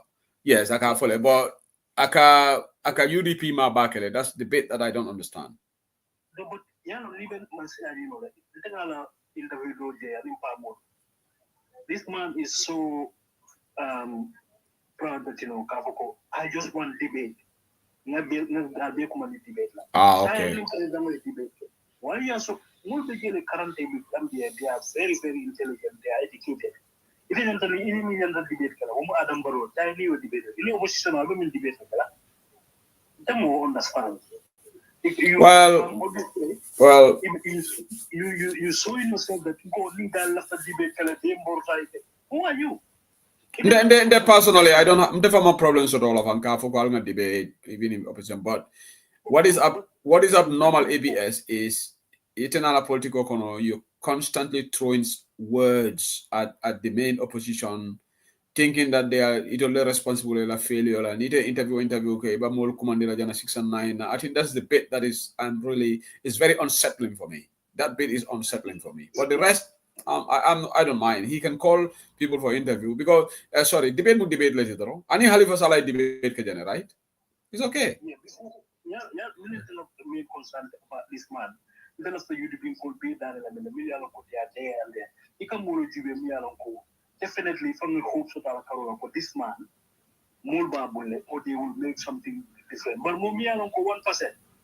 Can I for the worker come for Let's move on. I was so upset that day. I was really, really upset the way they are talking, even Alamurika, they don't have any decency. You have to know how to talk to people. But like but in platform Jamal withdraw the bar. Last time he is a dead fan of SFL. I just withdraw, man. Yeah. Okay. ABS. Thank you for your contribution. Thank you. Yeah, if I answer drop now. Let's go to my camera, sister my camera. My mute le. Yeah, assalamu alaikum. Wa alaikum salam. ABS, if I answer drop now, space great. Okay, thank you. Sister Mai, go ahead. Mbari konton na ularola. Enembara. Mbe follow la damen to walam esa fal na la pati mol. Esa fal la pati mol nyen na fatala politician, nyen na fatala opposition or especially UDP because ila kuma kan be kata wala kan. Gambia dwe kaje wole to opposition ka opposition anyon opposition ta aka adafa ya kan ka criticize aka qualify because na tara opposition kendote ndun kute kono kuma te da kute kono ntama mera opposition o manyanna opposition o agents la esa falla mol salon ko adama baro lebe mol konkonde kam banko kan abe mol mendonde kam banko kan abe mol fa kam banko kan because monan nan ka be mol fala ibu kamurota kalo mo kanto o dam maman ke mo fa ta kidolo mo ka o dam maman ke mo fa but adam baro be Gambia fa kan slowly economically and then with everything because nyo fa bambalo membe banko kante nyin kele nyo so muro membe banko kante nyin bagwe ta membe banko kante nyin mol be fala tingote ta be konkonin bor banko marabali ya wala ya sa so esa fal na man tanya tilino President Baro la me ya lon ko atele be banko tora kan bi banko mo be bataranga atella mo be bataranga atella maralo koto o ta ya da bondi UDP kan because na ma da bondi UDP kan UDP mo be wolon kambel kabirin esa fal man fang man ke esa fal te o pati be lor ya jame mo pati te no sokate ndon ala mul kamuna fombe e fitinan la lengi e janja nge ela multa nge kafana mfama e kamera itolu mantara kere mfam because ngamera momor ndin ko babala wo banko kan ya lo ne patita Gambia hani adam baro ma sembo so to okay UDP King it a mute laba place UDP King ni man fata UDP like when they come after us we will go after them alu nin tolnga mama ndi tolkan e tolbe turobe fala woleka because he toliye UDP lon e buka mo ma barni ma e ka lo ne mollema yo na bota wala nyen boy sol men fintita demonstration la ten Gambian brother say kunta ka fale mampare follow tonalo ne mampare de mampare de follow pro kalon na banko e mampare because e kanyim para le men foten e kanyim police le men foten police jelle be Gambia jelle be Gambia civilian jelle be Gambia wallahi police siyata nyawnyang civil para siyata nyawnyang sojaro siyata nyawnyang ni service man le be kafunyoma e man Gambia la population aussi to mampare follow mampare kalon na banko e follow nem pare kalon men kalon na banko e mota fala nyawolum be fintilal bar ni ko finto nin tol dol diamote ko atol be sirin tubabu ay ko le fa atol be sirin tubabu la nal kadi ay ka wole fo so ko nyin dal ibuka understand fanga ka ke nyame fanga ibuka understand Gambia funding ke ol kama nyame fontol nga expect le ko nyin ke balle be fintila nan ko ke kanan tol lama ka to bayin ban ko ke again fonga wole expect ban yen ke balle bute nyin banko yen ke balle fanyin banko yen ke balle kende bade nyin banko yen ke balle tocho nyin banko banko dingo be nyabal silan ko te ken ke balle tata fo be kete la nyin banko kan hanis bi be jara kan hani bawsen nyolu be jara lola hani bi sente fo ye bakando menkel so Gambia funding ke olu nemma wulinga na makato bay ngasi situ nyin kono funding mfango ala mbonda kono wato men because no one ten no Gambia funding ke ni ko programme be Gambia je ibuka mo fan continue ni ko wali sekala be na Gambia okay tikerol buga molu si fam ibuka mo fan continue so why nimbanku ko sita luolo nyem social media ko nsedia mu jam fo malum be kala nyame mobe formuele mobe be TikTok live TikTok bar ni ko finto pour nga ban kelo ke banko ngana banko bonde mbuka okay no so muntu malen tolbe na makato bayla fon tolba be na nyi social media diamol lawa alen tol yo waji ala baraka batungaji abaraka sister Mai Kamara sa UDP King itala binyanta diamol next Seiko I'm being content. This is Yaxi from Germany. Yeah, Yaxi Benyadi. Alhamdulillah, Rabbil Alamin. Bela audience will be content. Manila Murla be chow. But never concentrate that I'm a Wallamo. Never concentrate like only one side like under Diamo Mendela because it's too late. Wallamo. They are trying to shift our concentration. Movies wala sa UDP Kolo. very important point new ID card saga member caring, because always these are the situations every week there is a problem upon this in this government. So that is the point whereby I told many long call Sudiata Kafola you can just put this in mind, Kajoko. Let us not shift our concentration too much into this demonstration. Yeah, we are against it, and the men back Gambia din Kendo Lemu. The youths have to come out and support them. Abonde damada mayalo nako. Ameta nyaunya. Jamela impro even another 20 years this is going to go to the court. And then if the people's responsible, if they are still alive, even not, but they will be accountable for the dates.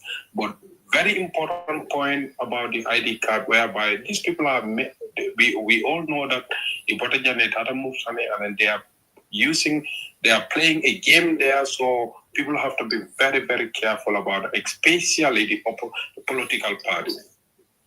Many you are among the various in diaspora, and then the people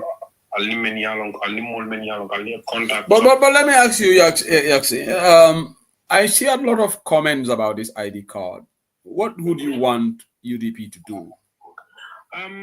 What idea, if it is possible, it is possible, my idea is going to be UDP also have strong people all around the world. Family members, relatives, friends. Then underground investigation. How are they giving this ID card? What is the motive? Those people, issue many. Did they really need it? And then also, if they are issuing this ID card to non-Gambians, all these are things whereby they have to get evidence of it.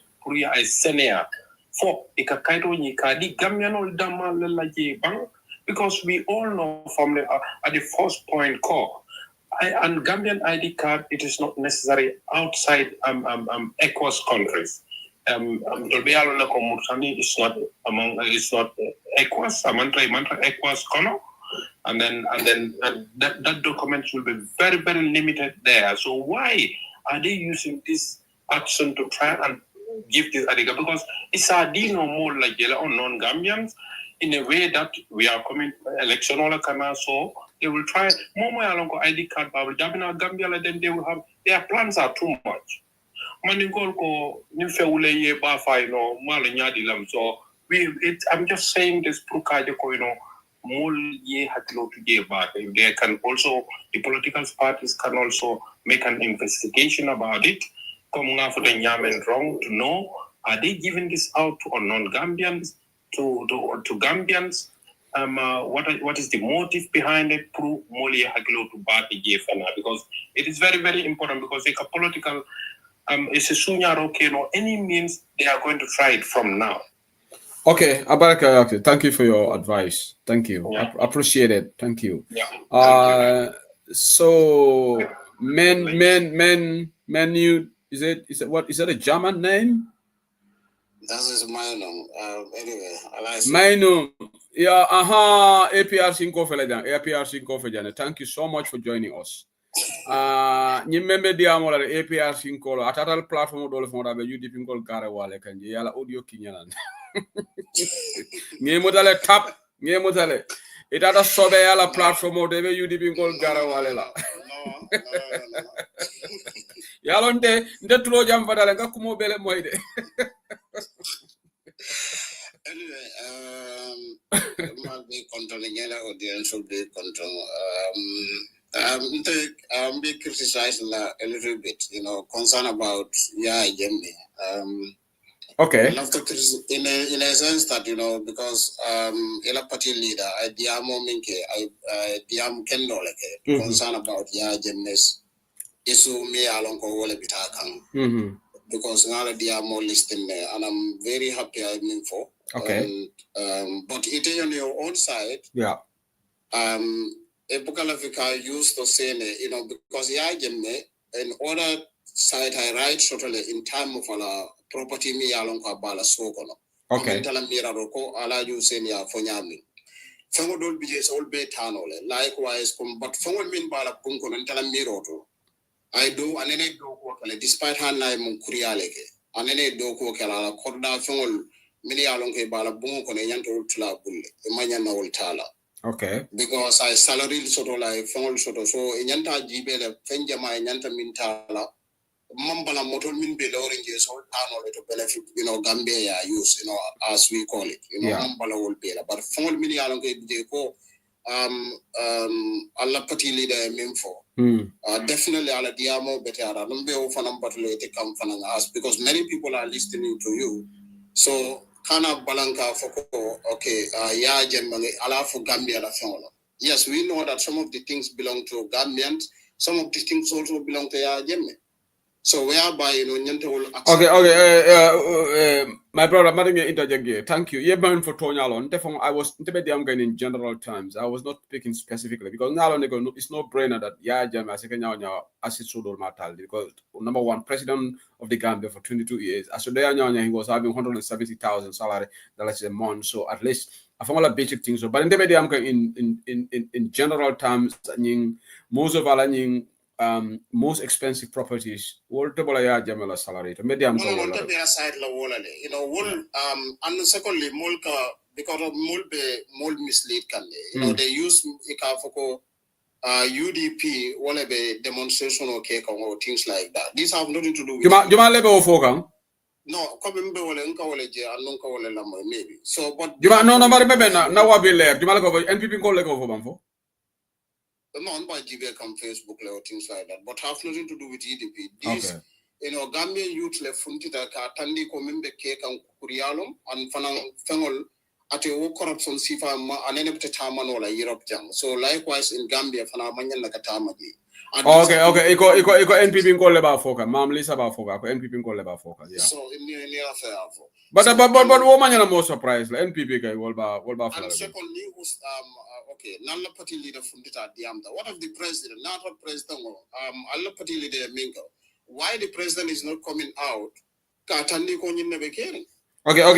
Jani nebula la APR 5. Jani mira. I want to mfanala favor nyininkala. Atolla APRC. Alla APRC.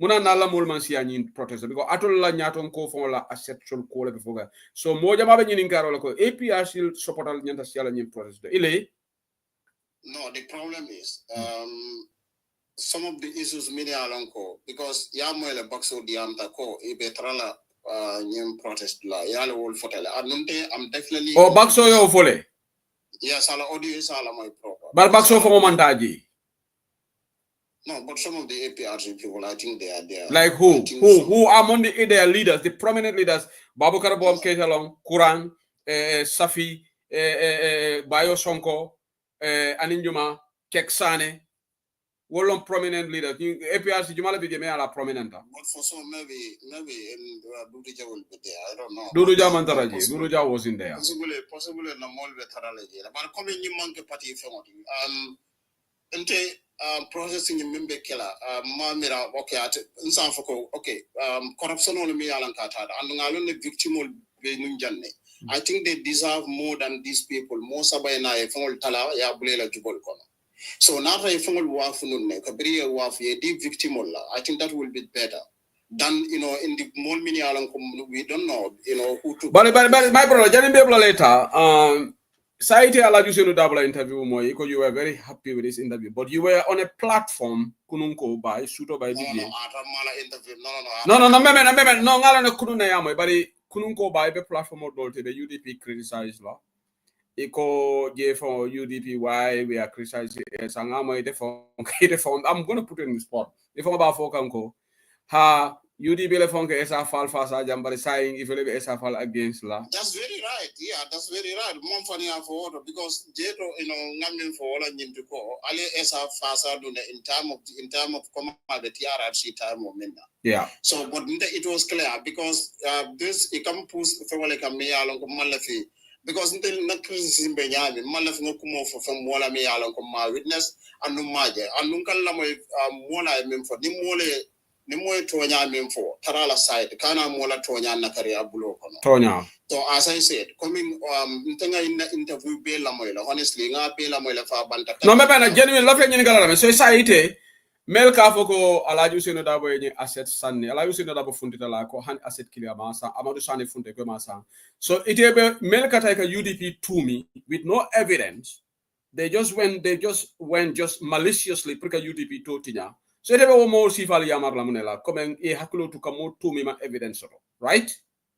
Yes, commentala yamaro dembe yamaro kela momo se mola moy yeah first before even funtila exactly. Okay, near more fun criticize like you. I came here and I criticize you. Yes. So in order the reason why even criticize in order if criticism was fair. Okay, man feel so arrogant to come out and apology. Yeah. So dunia form wealthy when we are doing our politics. The mistake coming who saying that molbe diamu can all along ya feel less when I get it. Then I found it that is I think it was yesterday, right? Yes. I found it at diamuta. Ako atemam fentano some of the thing ate akatrala betamadula and fananga diamudula je ko I mar right soto even na raya jemme fongol batele toyala despite hanimum fenno imanyan na naro no ngamo fongol jono o muneketa then wo fongol is assist no bulle without ya wafu ntanga diamo bela and I mean for is fair. No, dollar party leader. Yeah. Thank you. Dollar party leader is a clean person. I've said it here. Like you know, is clean. It's 100% clean. Thank you so much for joining. But in Bebula menna, Jani bit ambavla tafu ile APRs in Korea, but diamus yala online yeta ifanita join protest alma. No, but no, the problem. No, wait a minute. The problem is here again. To be honest, Malafi, Metwanyale fala Malafi UDP. If Fundindula ya foko UDP le what you to like at or things like that. I don't want it in a country because for all the time. So now advice Bekala Minty, Bow you should want Italy. It told me what are your byline, then have nothing to do with a party. Party don't matter and you'll have to involve. Yeah. And they be done the wrong, not our own family folk and be done Kela Walla. UDP, yella political care. Party militant only diame because yalong mimbe ka fadul ka kalam dalam anu Netherlands dalam fitine molle so I think so na rebe banko nyine kan banko ya nyine ko la mi yalong ko ngal ne ko nendro ati bala but I keep fonde mi yalong ko abe molbe na mola no le mo dol faransa ko ne kan abaraga Abaraga ngata modela because mo APR in called I give you a good chunk of time but it for nyanda bola APR sile sai yana UDP meno kana ji se humbala ngalne ko is not my turn but man la fay ji la nga question le soto pour ka anyininka okay anyininka meno iko yaro se ku beto nyata ko yanko makumale ya recording senai iko ntoleka as a false support no but sign ka criticize so didn't you I think the question is, Enyante to Ninkana, Munaka UDP men malan support a balti. It will like you see as a false support, then most of the Tolfomobina. Munaka side will call to criticize. That should have been your question. The neighbor for a complaint at Ronco, UDP like support no, but say if they can criticize. Don't you think Okula a Kusabu? Because until man hates to you as a fale, man problems to you as a fale candidate 2021 to campaign I was one of those people. So sign the question should be Muneketa for UDP side. You don't take as a criticize because until meta peace in Kala and meta Dali Mutalale, meta Nimakina, meta Sabarilla. So you shouldn't have just asked Naka State Co UDP like support no side for criticize. First of all, Marco no to answer that. Okay, nimbe answer kala woto.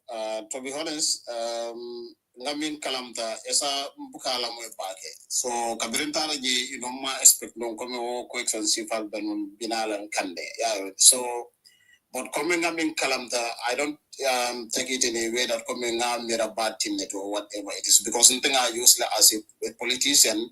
Sometimes people will criticize you ngolane. But matter ka foko alia criticize so much so that anyanda keke fitno ndenga mim for in terms of nembe political kela say debate like the way, because Segu Abedao Dale, try to debate with people, but Molko Jelako, okay, Kujawalo, more things like that. Kupoa Kanana, Kumanel be followed. So, common criticisms are can on your can or Mosikumo follow like me along Kodosnala, expectation of KJ Katandila Co. Yamemfa, I don't think so, ko Emira or things, so Imanyanka Bala will be, my politics. Definitely, I'm not interested in like me along Banko the dollar. Kasa, Menu is giving you a political answer. Go a political answer, Ledika. You want to Kasala question of Jabi directly. Yalan Kasaka Benfoy. Ikon tolka esa fal criticize sign, but would manka support. Kasa de Yininka kan. Iteman Yininka Muneosa. Because look, Malafika Dunyi esa fal kuro. Ye esala interview la moile bang, Brani Pandere to the Diamta recently. Yala recent interview la moile bang. Yes, so I'm gonna pick from there. I'll interview though. Amanda UDP, Amanda Bero Figa UDP ka. Of course, wala naman ta follow ila platform model. When I need that, of course, me kumostra because exactly. And undola UDP, ala useno dabo naman fem for Sobea. If I naman Sobea for one mentioned by name, ala interview for abuka. But as a time and time again, aka UDP to for it. And as the leader of Sobea. That's a very bad start for him as a new political party. You throw stones at other opposition. Even Mama Kande never did that. Honestly, yeah. Yesterday interview, leader I don't know. No, Alhaji Usenu Dabo is a statesman. He's a statesman. He would never be involved in this kind of things. He has been in this. Honestly speaking, our interview was definitely fantastic. Yeah. Our interview is perfect. Really. Yeah. Yeah. Because I from for the law I landi wole based on law petama akatama yami and no minyanta kakela bele code ama code ka foko is a dictator is a crime car like nyine ko whatever it is ala from be based law le kan and fana leader nyanta yeah. Okay, Abaraga ngebla diam lal be sharing. Thank you for joining. Thank you. Mamadou Ndiaye dina ñew ci yow Yo, Jared, the madam, according to the queue, you guys came in. So the next person is UDP Gas, then Ibrahim Job, then you will Kasa, then Momo Njai, I think. UDP Gas, Sajo Ture. It's a drop, no, the phone to you. Mbadinge drop, yeah, it is drop. Sajo Ture, Bismillah. Yo, I'll be Inimbara. Dukare mainong menjita sedile atomo mainong meaning opinion. Oh, mainong in German, wala opinion. Okay. So atoning I wanna fanaka 25 different opinion on one issue. So APRC call be wala nyawa dukaral Canada. Iba atonya la namolom nangalon. Yeah. So ndala tanala mento. Wala esa falla nyinko diamo taning demonstration of demanding. Because essentially emirama Gambia studio mo you near 400 million less spend ye. Yeah. Youth sol buka play no je. GRA ye 1.6 million na fileta je. Ansa ko do ni manje. COVID fund 600 million. Yeah. Wakodo ni manje. Wapare you know ba tambe du ñol time iko ni ben soirée la audio mal fo la moy la ngela moy iko 80 million kabriya yaya jammela ye yirol men muta Senegalais la yirol men muta atetol men muta Gambia la yirol me kekun so inara o yirol ñin wafi o yirol ñi ye 80 million na sotoji kabriya ya jamme fanala atetol wafi ye 80 million na sotoji so wo 80 million o me ya soto wo yirol to ito non na ko mola de wo 80 million o me ya soto wo yirol to Senegalais ko aladi ya jamme la victim solla or 50 million okay Senegalais ko okay 450 for 80 million something like that so wo kodoni Senegalais ko aliwo di te ya jamme la victim solla so etoli asset sol men wafi itole kodo di ya jamela victim so la waldo so ye fam pretend ko ye Senegalese la in kodo so either ye Gambiano la kamasa or ye Senegalese la kamasa. Yeah. One way or the other. Either ye Gambiano la 80 million or kamasa or ye Senegalese la 80 million. That one is clear. Bentuare la audio ni me la mo ibo mwela jelo wewo to Senegal. Yeah, 50 million, not 80. Model I like to confirm 50 million. 50 million. Okay, I'm very sorry about 80 million. I'm very sorry. 50 million. Sila ngo cool baby laring. Sila aning IEC kodomen tata IEC la account. Wo cool corruption cool baby laring. Sila esa fal kana foko politics is a game. You don't have a permanent. Yeah, that is the most disappointing part of his interview. I couldn't believe that he said that. Yeah. That's what for no. Yeah. You cool baby laring. Yeah. Say list of for no coming the next 1 hour. And you know, Sergio, he didn't even rule out the possibility of joining Barrow. That is a shocking part of it. Because he would have explicitly, like today, would you ever join Barrow? Explicitly, it will be no. No if, no buts about that.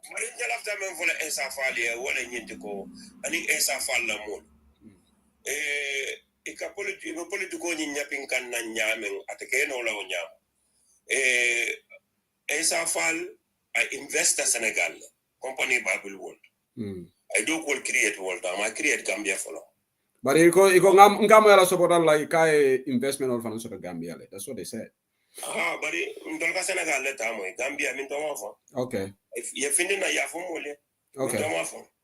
Okay. Because alamol fango alamol menka brag about participating in Farafenya Udla. Yeah, ngame go la village development committee la Somal committee la work la what. But we'll establish those facts. Yeah, allegedly. Yeah. Afoy ko yela bal dundi kana nyapi polka. You concerning about the demonstration or member happen kan. Molu start ka finti nyameng. I was very, very disappointed. Yes, so disappointing. The number. Mang APRC unkol fana jeje. Yeah. Ebe wula, especially in Gamwe SPRC unkol ko ye jamela fengolta ya talanyo tema. Ni ya jamela fengolta ko dol believe ta ko mo le jamela fengolta ya talanyo tema. Barzila in demonstrate la findida wol bening assets ko fight kan. Etella nyanda tara front line auto. So ni tal mantara front line auto etol katara siring TikTok. So etella dia mo be mo TikTok ni Facebook let. Gambiano la kelo katra TikTok and social media. We have armcare politicians, but we also have armcare activists. Adiamo Seattle, but sadly, men kuma the Gambiano nyanta nyin nalako. Ninal mo opportunity pour Gambia sambanya. Yeah. Ni million men be ka fili. Because it is very important for me. Senegalese liye yung kodomen sikai ko yadi victims all. Ani ye asset all men waf. A kodoni yung kodofulo lu spend anyadile. It is very important pour ka find out yung la corruption over level. Sajo Malavige Kundo, but what I want to advise Gambians, Alnana Baldundi. The only way we will know the facts is when you have a change of government, another responsible comment. But as long as Barola government hour, we will never know the facts around this. I'm telling you. Jalo singo be forango, what ka jelebang? Sajo. Adogare alinga falindiro okay. Then when we have a new government, probably we have a very independent commission of inquiry. May along go headed by a high court judge. Come like sinu dabaya funyami. Nga time frame dia like wato kanjama maybe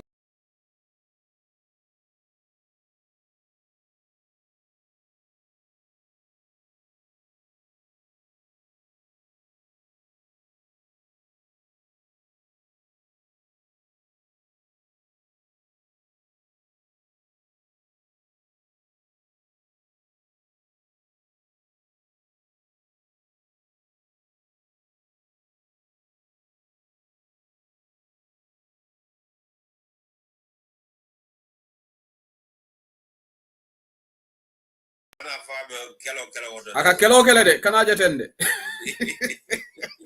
abaraka bage sajo no casa Ibrahima Job le bina jani casa fo Ibrahima Job after chance di la de bari Ibrahima Job bina de after casa. Okay, good night. Thank you so much. Ibrahima Job, bismillah. Idinga me defana be do kudlale. Then after sida casa ya then Mariama fana bijam. Ibrahima Job bi jela ba. Okay, Ibrahima be mute rene. Aga join the banana da kata mute. Ima ya dropped. Okay, casa ite na. Casa ite na. Ngala be do kudlale. Hani bimanta. Okay, bibe offle. Yeah. Bi nangana story do fo e casa jani kana 6 seconds ngol. Alla kukile ne kande jala nga 6 seconds nga dole 6 seconds nga fulale je UK jang itol every time ikatu salon la ni wirdo ni nge call wate wali sa ko hay me salon la me wirdo la ngo atol fatel katu salon ni wirdo la bam Of course for mama si se karanta mori si se mangara mor so obviously na moria katara won mama ni si se ni nga call sa fa ko me wirdo la joko si se para ni nga call ha sedli mela telefono si kama ko be salon la Kita kona gol. Jago gol mo serious Iman Jobos.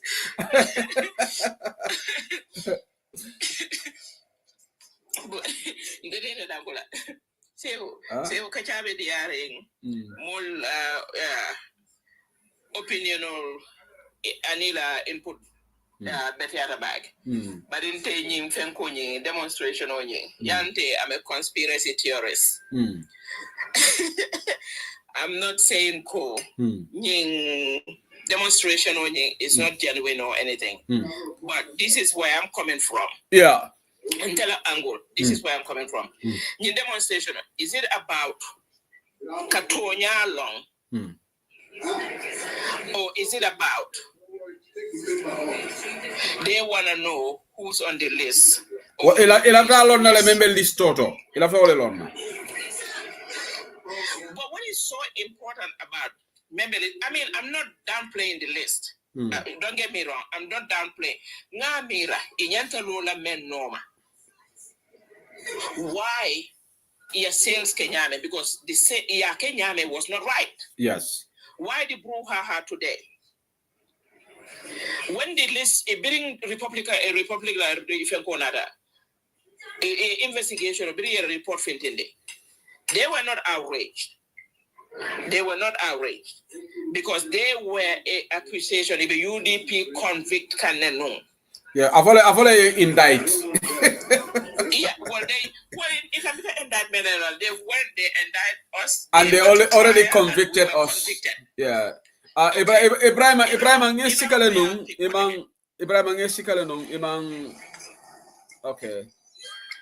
Na moderator ngamara be busy ne madu. But ingo noise ka boy tele abang kasa. I'm at a restaurant right now. So wala tin noise mina. Okay, go ahead. But anyway, like I was saying, so what I'm now questioning, where was the outrage when those 60 kids died? There's a lot of things they could have come out for. I'm not saying what they shouldn't have. This is the issue right now. But Mayor or ID card come over. I think this is a distraction, and I think they are distracting us from the list men from the people, the individuals on it. Because I zoom on one Fanta Toure. That Fanta Toure has a lot of that list has a Fanta Toure listed into a lot of properties in her name. That reminds me of Senegal. Senegal ila Dulatonde. Building came down. The way the building came down. So Almadi. Okay. Almadi. Usman Sonko government, they're going after this guy that may alonko. I fake names you like it. Most of the land, Macky Sall government, they sold to this guy. Yeah. He have all these prime lands, but he had different names. So this Fanta Toure, we should follow that up. I feel like it's Adam Barrow. Yeah. If I have accusation all of it, if allegation all of it. Just like Banta Keita. Where is Banta Keita? Banta Keita is number 2 Marina Parade. Faru Babaro be samala code. So I feel like demonstration. I'm not saying all the people involved are trying to distract us, but I don't trust anything Keksane is involved. Now he's fighting against this government. It is the same Keksane who campaigned all over KMC and West Coast for Adam Barrow during the mayoral campaign. Are you these people crucified with everything? So for that Keksane to come out today, he's campaigning to fight corruption. But Kasa, I think you missed the earlier part of my analysis. That is my issue with this. Maybe I don't have a problem with the other ones. Kasa, maybe neither at a quieter place in the Qatar. There is a lot of noise coming from your end. Maybe Kasa in the earlier part of my interview, not the analysis, and this is exactly what I said. I would not say all of them demanding for list have that, but some of the people demanding for this list are doing this purposely to crucify UDP. And I'm not going to mince my words on that. Exactly. Because I said at the beginning, some people in the diaspora here demanding for this list, thinking that when the full list is out, they will see Alaju Sedo that was named there, they will see Amadou Sada. Some of them, that's their intention. We know it. This is why they are saying the whole list should come out. There are some of them who are genuine about it, who want to know the truth about the sales of these assets. Yes, I know. But clearly there are some elements, particularly those who went and crucified UDP already. That is their intention. We are not fools. Because what happened is they came and lied that UDP is implicated in this. Now they know that they have been caught up with their lies. Now they are saying, no, let the government bring the whole list. The list is not. Because they said it already in their analysis. No, this is part one. Second report is there. That guy who went, who went on the platform accusing Amadou Sane that he bought the assets, he explicitly said that there is a second list. I said to him, why can't you be a whistleblower and give the second list to the media so for them to share it? Because he said he's got a copy of the second list. Kasa, you're right. Some of them are demanding for this list because they want to indict UDP. That is their reason. We know that. And they are not sincere about this. There are some who are genuine. They want to know the truth. The likes of Madi Jobate. Madi Jobate is genuine about it. Okay? The likes of Coach Passam Bajau, they are 100% genuine about it. We know one another. But there are some people here with the political hats on who are demanding for this list because they want to crucify UDP. And we know them. We are not fools. Kasa, you're right. You're 100% right. But they will be waiting for a long period. Anyone who questions Coach, you should question yourself. No, Coach is genuine about it. I know Coach is genuine about it. Yeah. Yes. I'm talking about the ones they arrested today. Yeah. The Ketsanes. The Kurang is there. For Bob Keta, you let me BYM form. Bob Keta, let me diplomatic passport. So, but Kasa, Bob Keita from Abe Mintole Sabe, NPP le bang from the NPP. Only he knows. I tell you, he's a flip-flopper anyway. I know. The only thing I can tell you for 100%. Imagine Gings. Even Gings. I don't think Gings is UDP. Gings said, I think most people want to crucify Anti-Ami Bensouda. Wait, let me read his comment. But they will be proven wrong. And you're right, this is the thing. Some of them are demanding for list. Particularly my Njau Kumbalu, Sobeya team. Some of them, this is the agenda. I'm going to call them out. Their agenda, they are demanding for this list. They are not doing it out of sincerity because they are the elements who went on their platforms accusing UDP. So I'm going to call them. They are among the bandwagon of people demanding this list because they want to see by hook or crook. So, God is my witness. I'm not requesting for the list for that.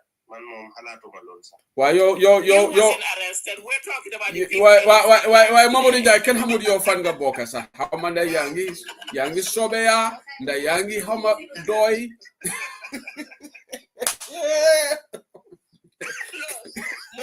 Mamadou Njai doesn't know where he is. He is UDP. Tomorrow he's sobeya. an independent. No, you're not even independent. You are not. You are UDP/Sobea. No, but Casa, you already know who my candidate is. Why? That's why I said you are UDP and /Sobea. Wow. That is the beauty of democracy. Why man I want to see a coalition. Man do not talk be support me. Just coalition. Man, I want to see a winning strategy to get Barrow out. Man, that is my mission. So I am not going to endorse anybody at this present moment. Man, I want to see Barrow go. And I think that's okay, now, Mamonda, you can even have your say, and then I'll go to Ibrahim Diop. Go ahead. Yeah. Man, I'm done. That is what I wanted to say. Thank you, Kasa. Thank you, Sehu. Yeah, why lima bugona wa Sehu moy? Yeah, sitaka zagejo. Bambas nuyu nala. Ibrahim. Lima bugona wa. Ngire ngene nuyu nala ñep. Ñun yanang ma dega. Wa ñu la dega bu baax. Bu baax Lima buga wax moy it is very unfortunate lo happen ci dëkk bi tay. Waaye tamit nekk na loo xam ne dinga man si yow du ma dee toore dugga si dara. Wow. Ànduma suma xel ak suma sago. Gis nga some people are opportunists. And li ngeen wax dëgg la ne am na ñu nga xam ne ñu ngi ci te kenn xamul boppa bee gendi of what the motivation ak lan lañ bugga. Wow. If some people are genuinely seeking this yes. you know, Yes. politically motivated. Why people like Monday I am not seeking it for political scores. Okay. I am seeking it kulham alele rewmi. Fan lañ ko duga. Wow. Ak lan moo tax ñu yaakaaroon pour ñu indil ñu wéccé ko ci réew mi ñoom ñu jël lii mbuboo ko seen boss. Man, this is my disappointment. Why moo tax when it comes to this protest, man bokkuma si. Why I sympathize with them because of tey doo mun a toog ne UDP dañ jàppa doo mun a wax ne UDP moo bokk si lii moo nekk di def lii doo mun a wax ne NPP moo nekk di def lii doo mun a nekk di wax ne doy moo nekk di def lii. So the good thing about is mooy ne at least we can look at it from a national point of view ne at least ñu baree fa ñi nga xam ne they belong to different political parties. Yeah. So you know, but I feel like Neseo, then what I unite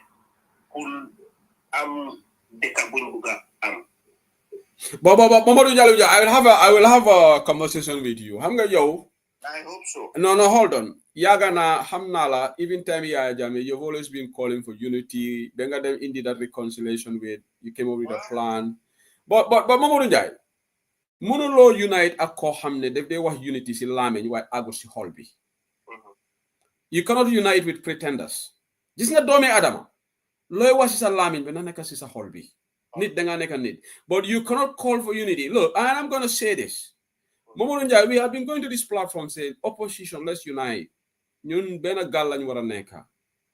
Why some people because nyun si local government, they will come after us. I said, okay, come after us, but do it in a fair way. Lola de wa. But assetsi gena.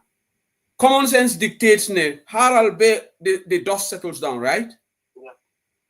Come your Lord, you went and waited, and when you saw some evil, you gave your analysis, okay?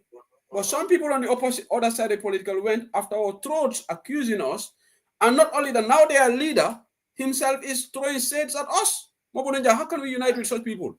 I heard you were saying that I haven't watched the entire interview. Man, lima just like my from non what if the army and the army responded. No. He was he said Homomoma Panderi Turela. I think Bambas has the audios. He played the audios. I listened to the whole audio. I'm on a side of Hamne Muno Wahne. Mom Balamu Mom do change Baro with like Nyo Hamne, they have traits of Baro. So si Bobasa mu support Baro mo ko genal. Terry waxonali gis na ñun we ignored when he did his first interview on Membe Kering. Wallahi ñun we told our guys not body criticize Esa because that was his first interview because we thought ne domi adama mutut nit ku nekk du joom. He went to Membe Kering on a platform bo xamne most supporters are their UDP supporters. Mu ne ñun ak NPP 6 and 9 nan. He said it. I'm not. A lot of people are listening to me. If I misquote, if I have accused, yeah, he said it. Bombas is here as a witness. So we ignored that part because we thought he did it. And we didn't come after him. Even after he said that, that was the time. Let me remind people. Chairman Yankuba Dabori, for the first time, sent warning shots to him on his Facebook. Yes, if you go on his time, he wrote a post because New Bari were shocked when they did. And then this interview again, he was referencing UDP. Coalition, even his spokesperson went on this platform for the people by the people. Dunjel Ko Hamne is not electable. Who is not electable among the opposition? Who is not electable? You are electable. Anybody is electable if we support that person. So, Mansour Mahelat, yes, call for unity, but I'm not going to collate ak ñun. They don't want to collate ak ñun. Man, I think they should go have coalition with the people that they want. Like maybe muna am coalition of doy. Muna am coalition of doy. New by new. Because they don't trust us. They think we are not clean. Then you say we are not clean. We saw it. Not only that, Esa Falmune, he never tried any case in Gambia. And he never defended any case in Gambia, let alone people that are accused of bloodshed and treason. But Alhaji Usainu Dabo, no, he didn't say Alhaji, he said Uncle Usainu Dabo. Ba Usainu, no, he calls him Ba Usainu. Ba Usainu. Okay. He emphasized on the principle. He is principled in that he defended people that were accused of bloodshed and treason. Oh, wow. When was this? Go on. The audios are there. Probably ask Bambas to send it to you. This was on Peter Gomez and Manderi Ture. Yeah. Yeah, listen. I have the whole interview in audio. Thank you. I'll go on Peter Gomez and YouTube this thing yeah. I feel so you have so much influence and we better take This man dama wax ne duma wax kambi ñu bay wala kambi because yeen ak ma bëgg maget lo te man ndaw la wa Mamadou Dia yow nekatulo youth di xana yang ci youth age bi no I'll be 42 May 20 you are no longer a youth yow nekkulo ci youth bi no way li ma la ñaan gis nga man xexi ñi do ñaaro bi man lolu la sona ci amul ben jeriñ So I've lived in Gambia for 4 years. I've seen how hard Gambians are living, and it's not easy. We cannot afford to see Adam Barrow 2026 You know, let's look at the bigger picture. Kasa, those statements are unfortunate. So they ningen ko wahe, nun la ko wahe, lulu mom. You think we will come on social media on TikTok live to say that? I don't think you would lie. I think you know me longer than that. We've been doing this since 2012. I'm at work right now. I don't know when I would have played the audio, but I don't know whether you can pick the chat so that he can play the audio for him to hear. No, what we will do is we will play it another next time. I will arrange the audios. We play it. I have just one device here. We play the audios for clarity. And again, let's be fair. Even though he tried to be polite and said, and he doesn't blame Bausino for that because that's his job. But where I missed it, Alhaji Usainu Dabo did not defend the coupists. The people that he defended, like of Sirif Mustafa Deba, who were accused of being part of Kukai Sambasanjan. So these are civilians. Some of those political, and they saw it as political witch hunt, and he did that pro bono. He did not even charge those people. You know, that's what they said. But not the rebels, not the people who actually were accused of killing people. Bausino did not defend any of these people. So he got it. Yeah. Mom is a political leader and Honorable Usainu Dabo is a political leader. The last thing we need right now, or this leader going after this leader. Yeah. We cannot afford to see that. But for you even playing the audio wouldn't help the situation. Let them get together. Come ground. From ICC. Ground. Let them find ways of talking. Why would Bendige contract was ended? No, Kasa, hold on. Let me also say something. Mamadou Dia, Haral. You're young independent. maybe it will also be good even yourself nga demal waxtaan ak Essa dafa war a change waxam bi gis nga as yeah problème bi mooy even keroog ñoom jukka ñu doon analyse audio bi waxum turam de waaye ko leen dégg ñoo ne opposition leader there are certain tones doo ko dee wax it doesn't help a situation di ñëw di wax ne lu xewoon fi 2021 du xewaati people who are saying that ñun amuñ majority because of the 2020 election, the dynamics have changed, the momentum is here. Has he done any survey? Has he done any survey to confirm the dynamics have changed? Gaya mi ñoko nax di wax lool even that is in matter di wax ne léegi ku war a lead coalition bi dañ ko war a yelloo kan moo ko yelloo Mamadou Ndaw xam naa dara UDP alone is the biggest party in Gambia and UDP alone cannot take out Barrow. Essa Fall, Sobeya, with all the enthusiasm and all the noise online, Essa Fall alone, or even Essa Fall with Doi and GDC, cannot take out Barrow. Yeah. Without UDP. We need them to lante. Put aside these things. Gambia mo nyakade, woro na nyowa. Affaire ndawi. What's happening in this country? Journalists are gonna ball in. Wa daga na arrest na journalists sa? Wow. Well, ñan journalist like arrest Mamadou Ndaw. I network and I don't know all this stuff. Okay. Network. I wasn't following much. Because déguma si lawyer guy, déguma si dara. Other than press release buma gis ni. Waaye lima leena ñaan sewu ñaan na la. Sewu yow soy def ni man ñun da nga give up. Man sometimes dama dey give up because dama ne. Okay, Mamadou Ndiaye haral ma wax la my piece on this and I will Mamadou Ndiaye. Yo man bantaba musuma ñëw fi wax affaire Essa apart from last week. Xam nga lu xew? I think these people online Essa is condoning their actions. Come on. No, xam nga lu xew? Let me tell you something. Alhaji Ousainou Darboe musuta reference Sobeya or Essa in any of his interviews. Okay?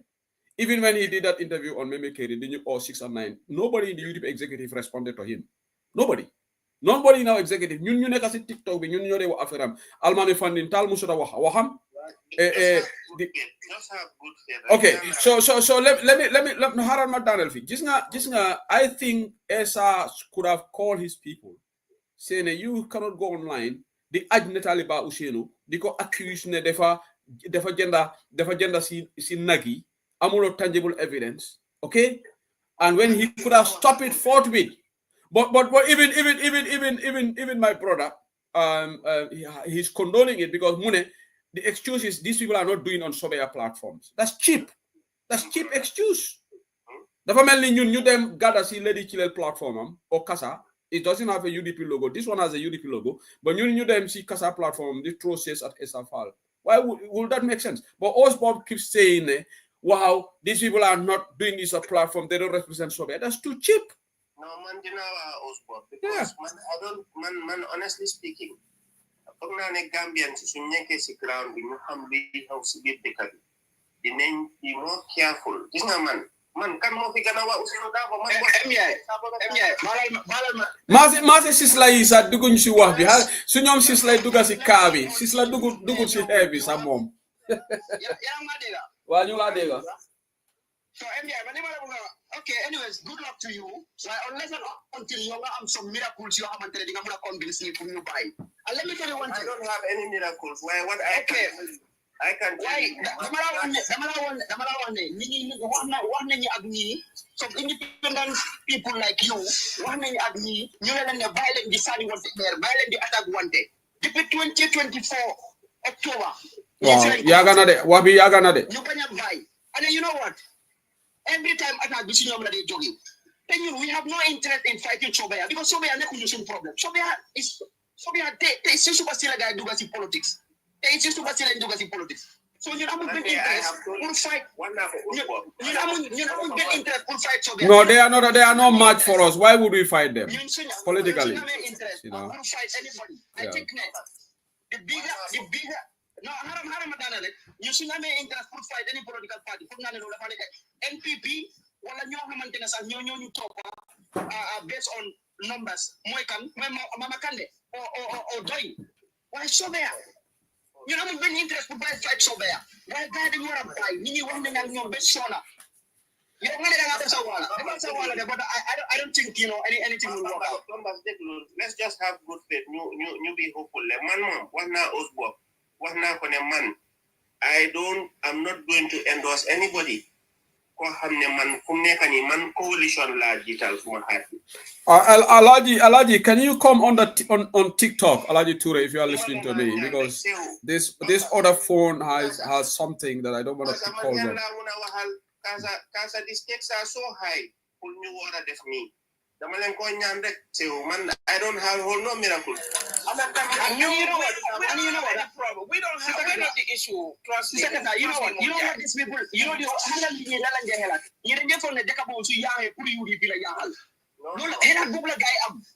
they think that anything that is spoiling that country is for the UDP. Mindset No, Bambas, you know what we should do? Let's allow Momodou Njai to do whatever he wants. It's the fact that the others haven't succeeded. It's going to be a tall order for him to succeed, but let's allow him to do whatever he wants to do. Yeah.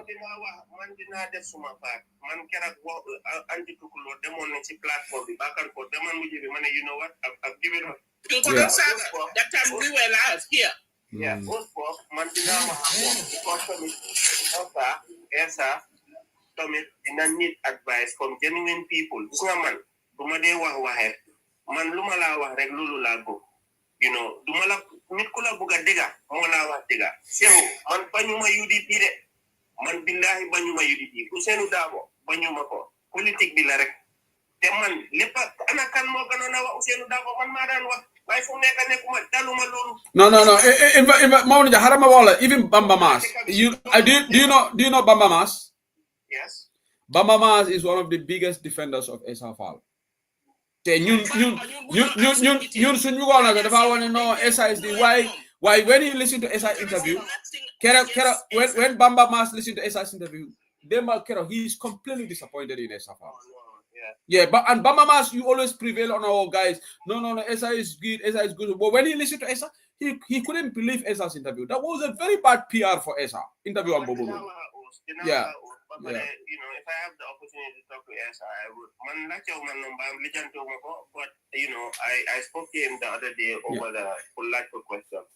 Why I asked him like 5 questions and he responded right away. And Mandela was Bob. Limalena and the Yala United Bapara Yefi Mauritania, Yangi was important. You were saying, what can we do? What you can do is you may have people in Mauritania, you have people in South, you have people in Sierra Leone and Senegal. Infiltrate and then inquire.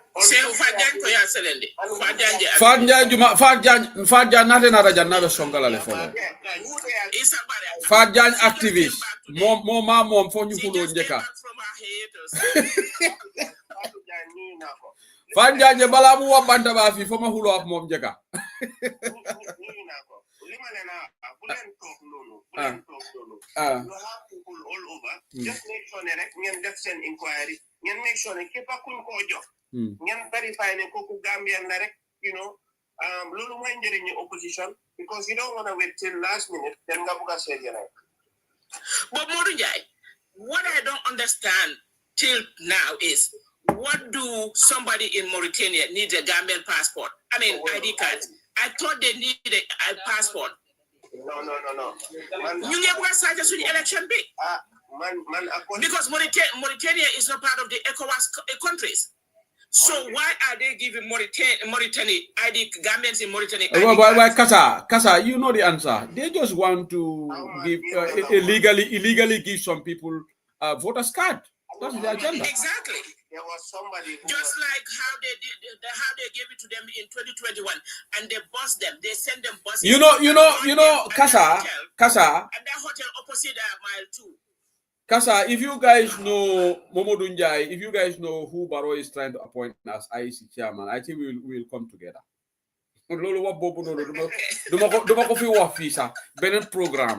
So I think yes. I have not investigated this man. When it comes to the IEC, man suma bopa individually ma just suma bopa peace of mind. Yeah. Conscience am be mo clear. Wow. Am yena sa duma ko ko de wax te duma ko de buga xam. Yeah. Just because of su tede mo mu nelaw. I never want to put him in a certain position.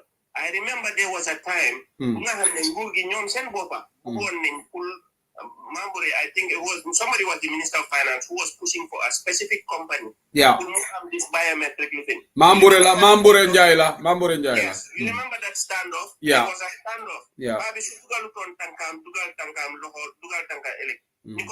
You know, he said this is a smaller bidder. Why should we go with the highest bidder? Then you get them and you hand in yeah. So you finti uton sen tanka amna you bari unit amut. No, bapare man suma bopa amna ñuma approach.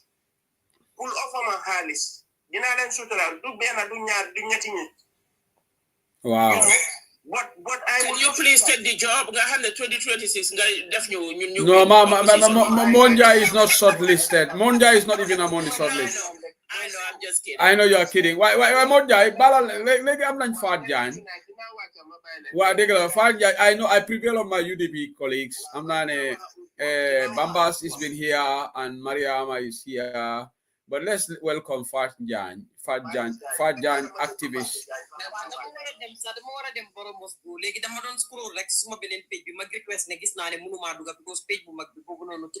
Wow, Fat Jan, yow ma yow fo ñu xuloo njëkka bala nga wax.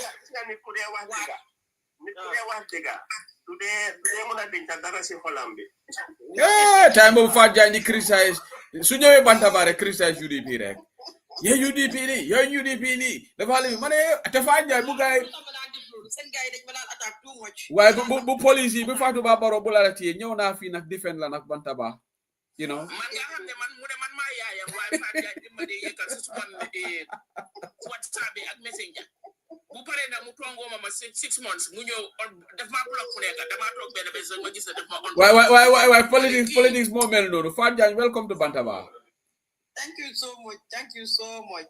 Wow, lu ma bëggoon a wax rek mooy man dama génnoon social media days yi yëpp almost am na maybe 1 month. Yeah. ma dem si biti because dama amoon too much stress. Gambia every day nga dégga lu nekk lu gën a garaaw am nga rek suma maas gi dinañ wax ne dinañ dem te suñ déggee dara foog ñu ñëwaat. Because suñ inbox yi dafa fees tep ak loo mun a def.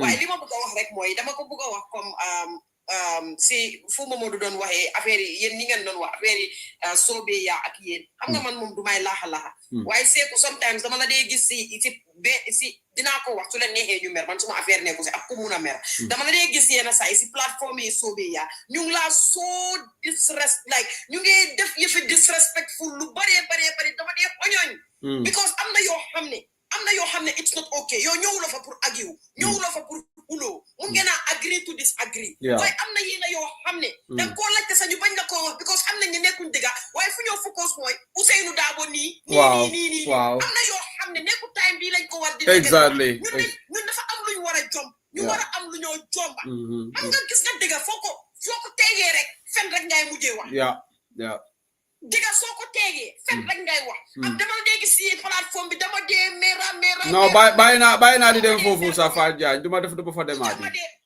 dee mer mooy dama dee mer mooy gis nga dañ tollu stage boo xam ne dama ànd ak Mamadou bu baax man gisatuma dara fruit coalition waaye gis nga soobee yaa suñ demee ba bëgg ñoo coalition nañ bàyyi nit ñi tout tranquille ñu def seen def ñu bàyyi xuloo bi bàyyi attaque nit ñi because attaque yóbbuwul Essa Faal fenn ñii ñoo nekk di gën a jox Essa Faal problème man Essa Faal I share his stuffs on my Facebook even tey rek laa si jógee bu ma dellu si waatee because man nekkatuma woon Facebook waat dama delete app bi si boppam waaye loo delete app dama dee toog su ma xel nekk si Gambia rek ma dem Google laay dem rek tap suma Facebook bi rek dugal suma Facebook bu ndaw because bu mag bi dama ko génnee completely ma disactivate ko waaye foog nga gis dama dugal foofu rek ma gis ko rek ma download daal si saa si suma Facebook bi te I was just from meeting waaye gis nga soobee yaa ñu ngi def yenn action si biir TikTok bii nii it's not okay ba pare dañoo ak comme ñoo xam ne dañ jàng intelligent waaye ay nonsense people ñoo fa dee nekk di wax nonsense duñ am dara lu ñoo agi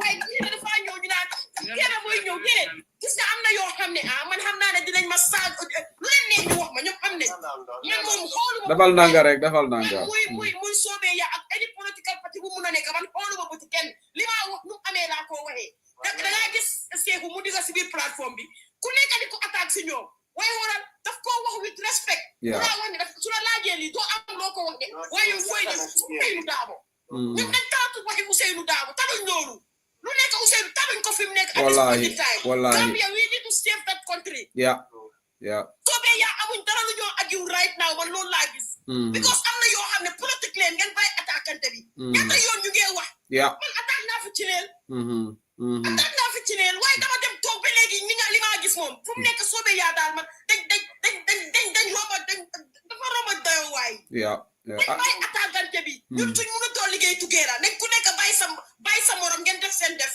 waaye lu nekk ñoom duñ def seen plateforme ba mu jekk tudduñ Ousseynou Dabo pare bala maa dee ñu naan waaw waa bara Mosco ñee ñoo am fu ñoo tapoot ñu ne di gaadu waale rek lii du ma ne Gambia pour save ko nekkul si time bi gaadu waale wante nekkul si time bi gaadu waale wante lii du yóbbu dëkk bi si kanam Adama Barrow yow dëkk bi mu ngee dee dëkk bi nit ñaa ngi sonn taayi nañ dama ne ñu ngee dee people are hungry we are talking about how to save that country but not to attack each other you are political parties léegi nag ni ngeen mun a def mooy pour ngeen waxtaan pour liggéey boo leen ko mënu nag ku nekk jàpp boppam ku nekk def politique am ku mun a jaay sa agenda nga jaay ko waaye ñoom jaayuñ dara fi mu nekk ay dof rek nga fa dee fekk te li ma gën a naxari mooy dangaa dem ñu naan la dama dee dégg ñu naan la soo leen waxee ne yow fii ngay support wala diw ngay support ñu naan la déedéet ma independent la nekkul benn independent ñoo fen waaw defal ndànk rek Fa Jaay bala gaay di wax ne da nga ñëw fii di leen saaga si UDP plateforme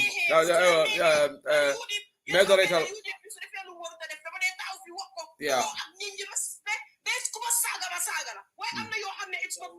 no am nga lu la man lu ma jaaxal sa lu ma jaaxal seen daw la mari sok na UDP ñoo join Esafal who is Esafal ba UDP ñoo join Esafal ko leen mën a toog yéen tukkee da ngeen wax naka la parti bu mag di ñëwee di dem join parti bu ndaw yéen ngeen nekk ñaari nit ngeen bëgg a def stop nit fii nii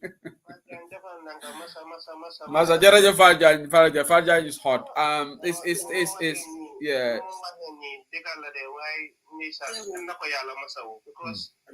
no am nga la mooy problème bi Modou Jaay people are really gis nga dëgga ñoom dañ dee wax ne ñu ñoo leen dee tooñ waaye ku demee down the memory lane Modou Jaay man demoon naa fii ba 2024 balaa moo dem Gambia ma ne December 2025 is going to be tit for tat because I was fed up gis nga suba ba ngoon te gis nga man some of my people are even angry with me yaa ngi Fat Jaay man dama dee dem foofu noonu to so that we don't burn bridges but we build bridges no léegi moomu ndaw xaaral ma wala du ma fa demaati I have agreed no under this climate no man ab bambas ñoo fa dee dem man du ma demaati seen plan ba pare let me tell you something dama la daan déglu sax léegi gisuloo keroog buñ ma doon attaque man maa ngi si Barrow mo platform bi loolu lu mu la woone gars yi ne I don't have their time buñ ma doon attaque si seen platform bi I was in Juka's platform contributing na man duma leen déglu waati I will not listen to them because xam nga li mooy politics bi I have better things to do su leen neexee ñu dem si seen platform saaga ma suba ba ngoon wala wax ma ay as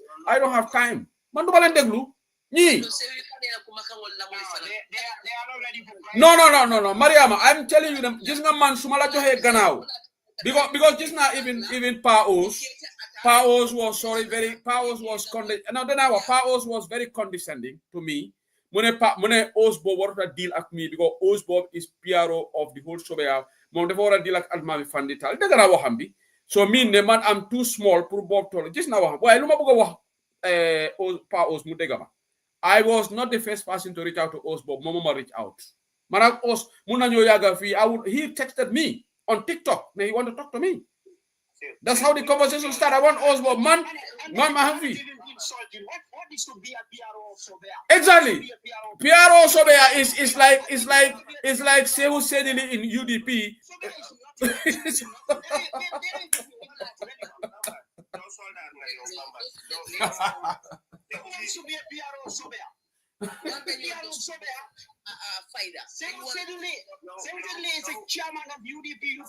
Yes, I command more clout than PRO. In UK chapter, UDP UK chapter. I am also the deputy spokesperson of the UDP Diaspora, which is bigger than Sobea. So yeah. So. Don't say so called PRO. I'm a PRO.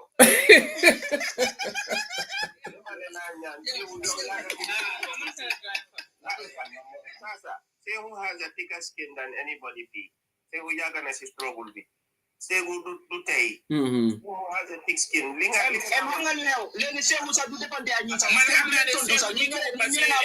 No, if Mabonja, Hamaluta ma once mentioned I said affair before.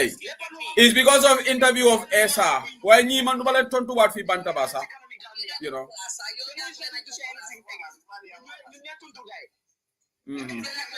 Anything rubbish.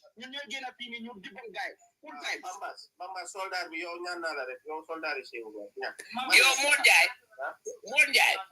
you say who yaga struggle be say who jitu must struggle. Why man I am an American. I don't care. No, Monja, you have Americans, you Europeans, you don't get diplomatic. Americans, are not. Wow. They could have 20 years. He knows that I am flip at the mouth. I don't have a filter. You come from Baringo, Ibrahim Job, how many times did I pick Ibrahim Job?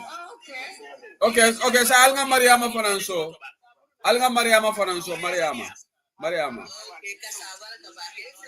Momodu Jai, legi mun nga dem ci sen platform nga advice len. If I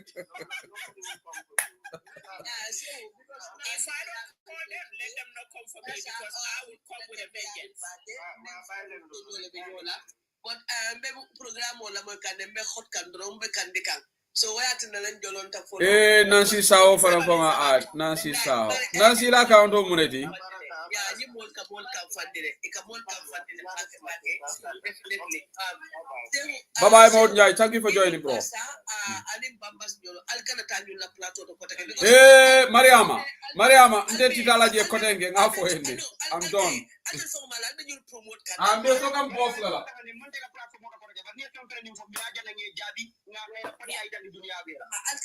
Because I'll be class lady, I'll be promote so I'll get a value less of Madulati for all months for the diamond.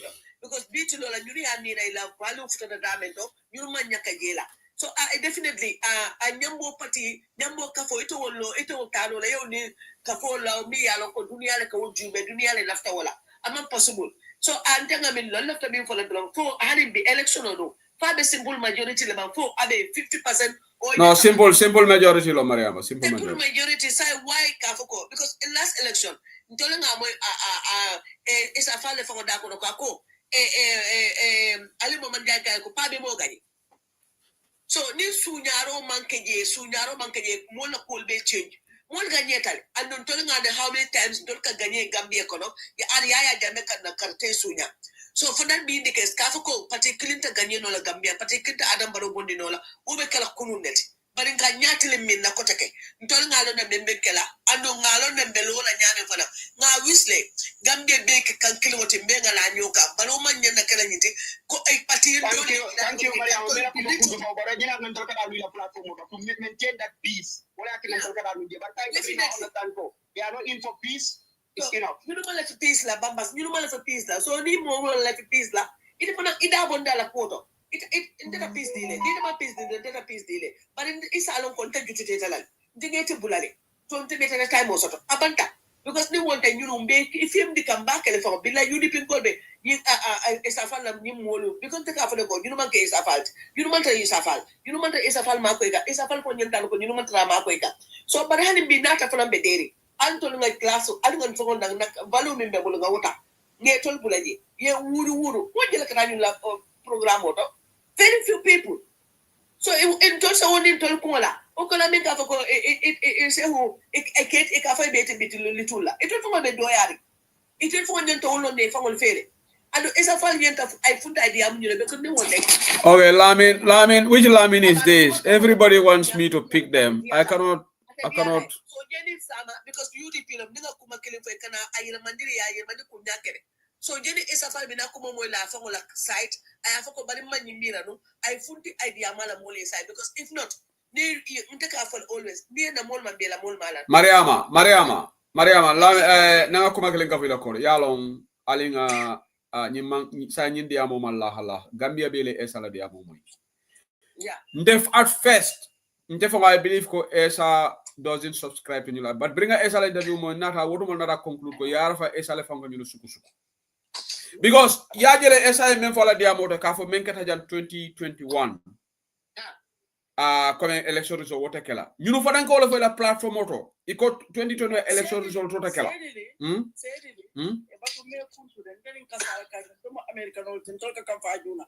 okay bari nimbe atata na to UDP le lan ko fanka parce que juwal ka pati baje ni pati nol ka ñoo sabat nonsense diamo la wato wati dama ñi rek la fam ma ñi rek la dolle ma ñi no so na wala al yaajele Gambia ntol bele denta ni Gambia la ntol bele baadumol kata marché oto ntol be baadumol ko ko beke son te sila ya foko ni blackmail nonsense so ngalon ne na keta UDP doron te win la no na keta so be doron te win la no fombe ke kinotun ko samo biri ko samo jolo be jolo na bele ka ala ko nyoni nonsense so why ni diplomatic ya lo na ko nya tu mo kon ba Sister Nancy, I fully agree with you. You know ne rek ta ban say. Gambia mu bela Gambia dina kasara ta bele ala nga ñol la moy say ala nga ñol la mo jamal be platform auto jang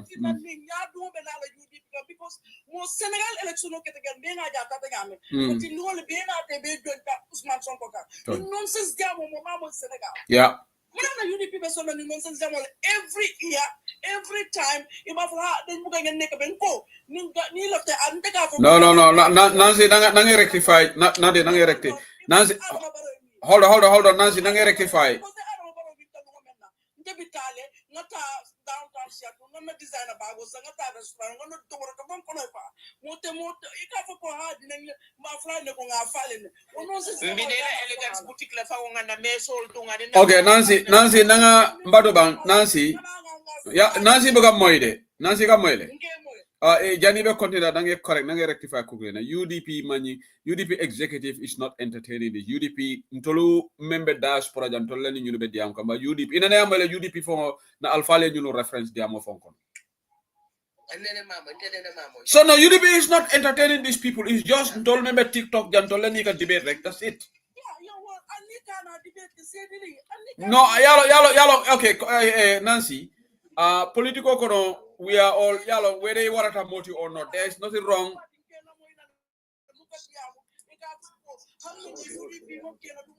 yeah but Lamino Alimbadoba Lamino something please if I want mute please Lamin can you mute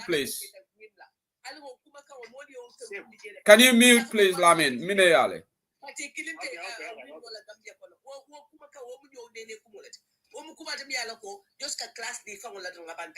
so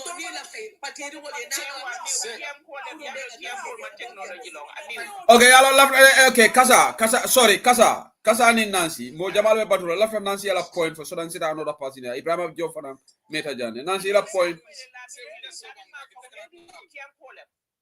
no hold on because I love it that diamo bebe disjoin can sign Nancy pareta le bang dunia be ko pati ni ko join pati baleka ngaje moyle ya ayo moyle ko bari ni Nancy so sehu lamin ka ekola ta fammi do dan ka fa de kian ko le ma miut mga vai ne vai noise stop okay yalla menga Nancy quickly Nancy la point line quickly ngata Ibrahima ya then we go to the other panelists mo be ya le ko nana ka election auto pour maybe the opposition back at all win and tell any opposition no le ka fu nyoka yeah but you see pa mo my this kind of bullying you know it's like every day nonsense so mbesiri mbavuloko because nyanta ngeke kelonko mbel denta Gambia ningambe filter man filter droida filter mobile so I'm sick of it.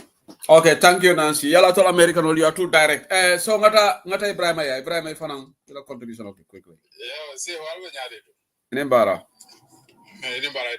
say ndebita diamond wala min demonstration o men kero kuno e beaten thing yaaje kabri kunu ba usene interview ke radio to billahi wallahi taala ha posa je do la ki non tar membe keri ko don ko ali la mo sama video they will create a distraction right away.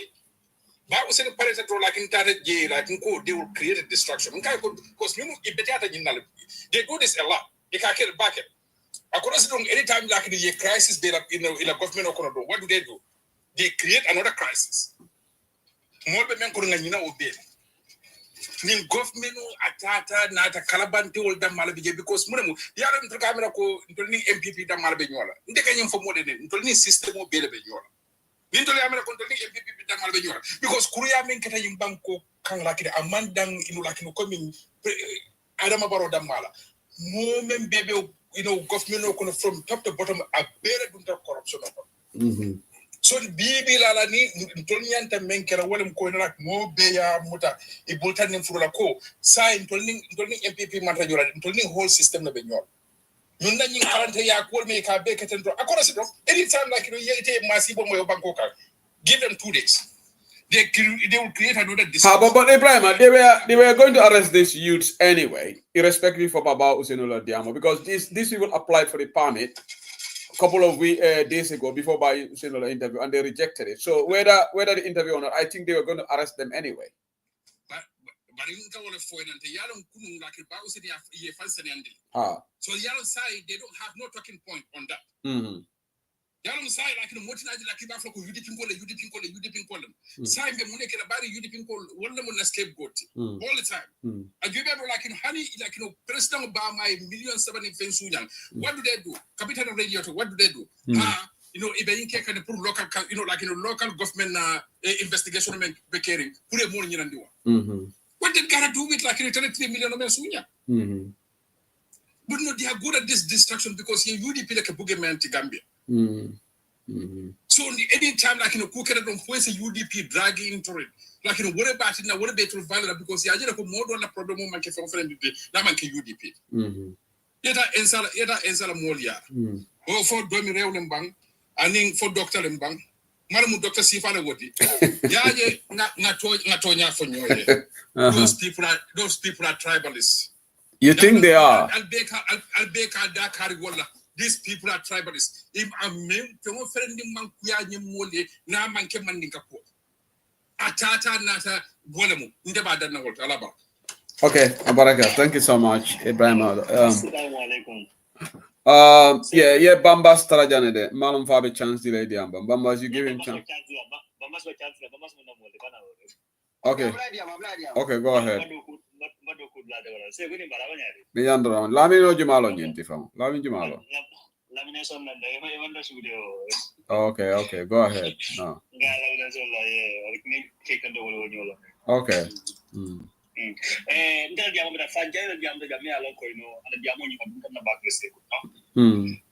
We respect you so much.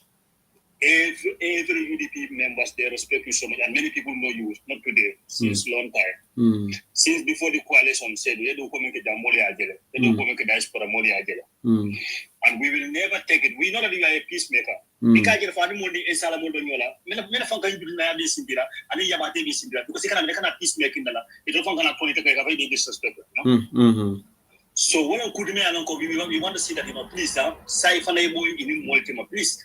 Inara attacking your because you remember that as a platform of the one you made a platform of not the amount of the Kakaram, I think I could remind the it can be telling you political for any go for political. And a Karam political. No, as I'm political. Thank you very much. Now, political long at the Amtana interview at the Diamlo Yamafa. This is it. We can get a platform of no, but y'all don't $30 cotton more for it. I'm done with them. Last time I complained more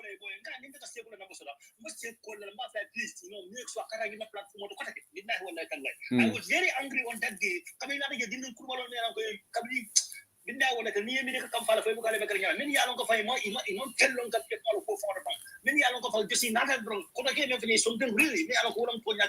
No, but y'all okay. Let me know. Let me come for la I think until Ataji and in Bambas, it's not completely a lost cause, and I will tell you why. Yeah, Fadjan Mantra UDP Kodi.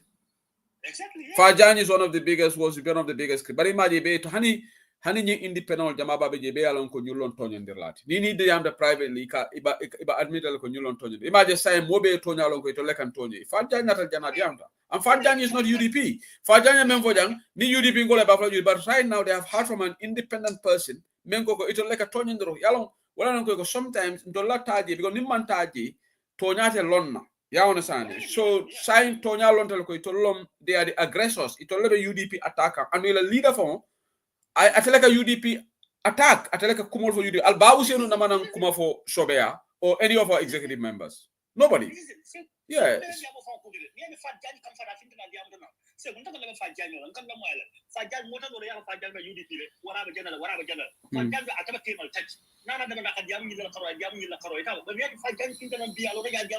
I feel so shocked and I feel so sorry. Yeah. You know, I understand. Yeah. They don't show you respect. They come with arrogant. They come with no discipline. You know. Completely.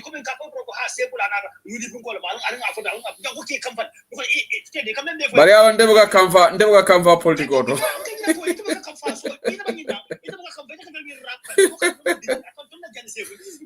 Yeah, no worries, Lamino. Say okay, you didn't go je kotenke. Ani la program for until la moila fan. Okay, I don't listen to these people.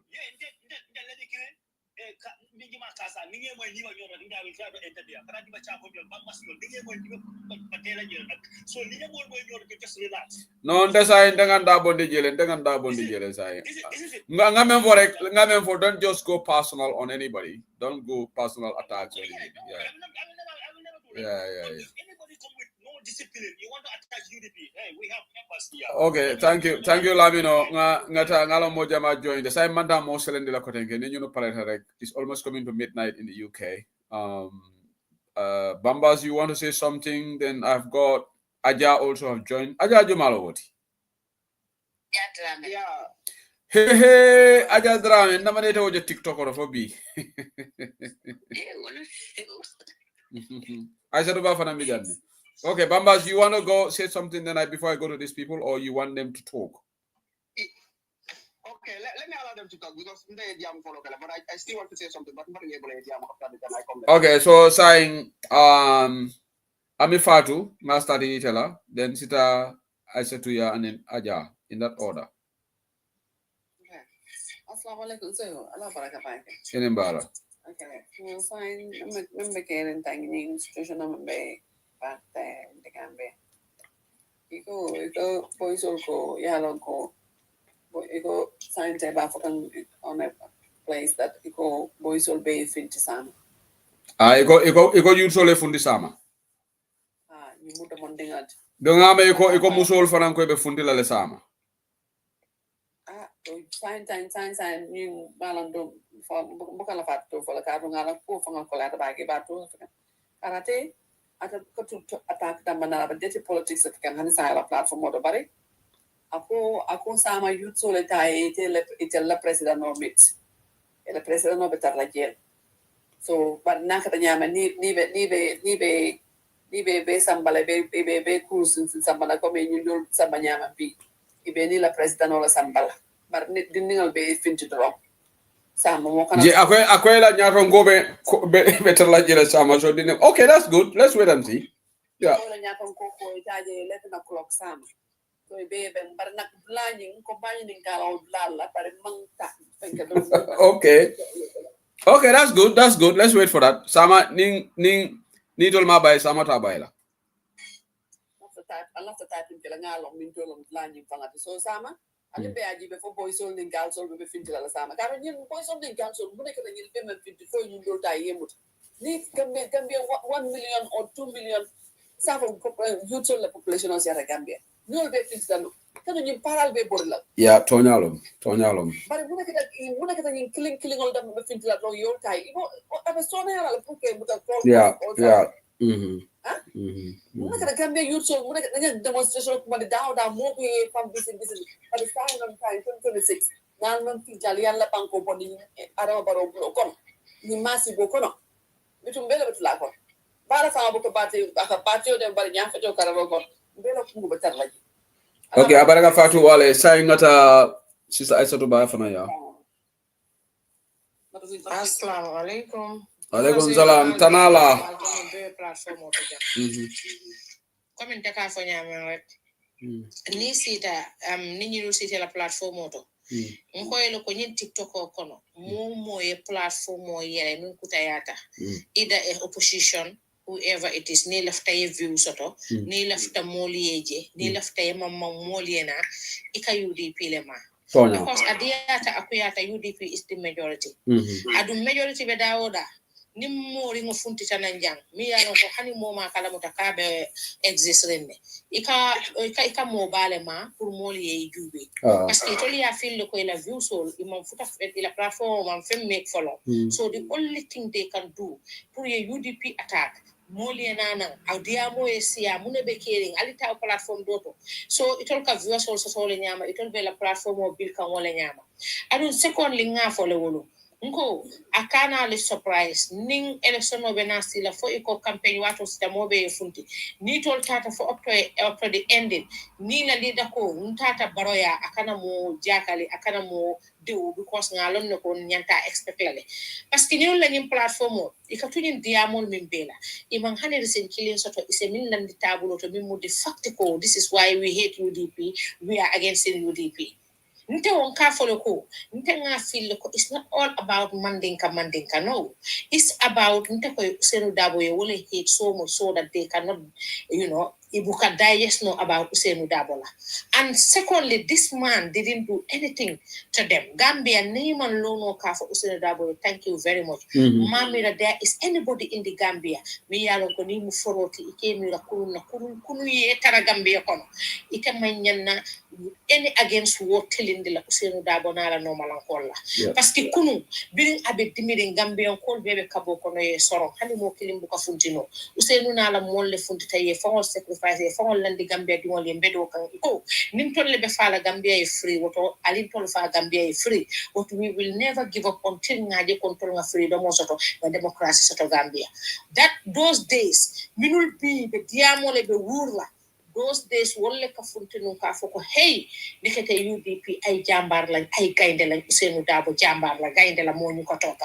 ngoy kunu mbe TikTok tambita ngamu abe nendirora ba foko ko solo sande su de so what hana ku solo sande ko nonsense yes ka kuma nonsense about solo sande ngalo wolto there is other people mi alon ko ikamike TikTok to ibe wala nyama ila kordal ko so ni wol nati platform o kono ijiko mu minti dron ika start wala la platform o UDP ni UDP mu parti leti mi yalon ko awarata an momo la fita isonta ibalanta Gambia kono UDP is the biggest party even NPP e wolon ne cartel fighter le fair enough election o keta abanta but even NPP people know that UDP win this election near Tambindin Silora Gambia dingol ya faile de adi rota UDP koma la ya fay UDP koma ibe sira o minto de 100% know that ni muslimolti adi kasali sirata alala ni sinde no be kwano dina pour e kalifo to le winta cartela ite sonna kalila because they know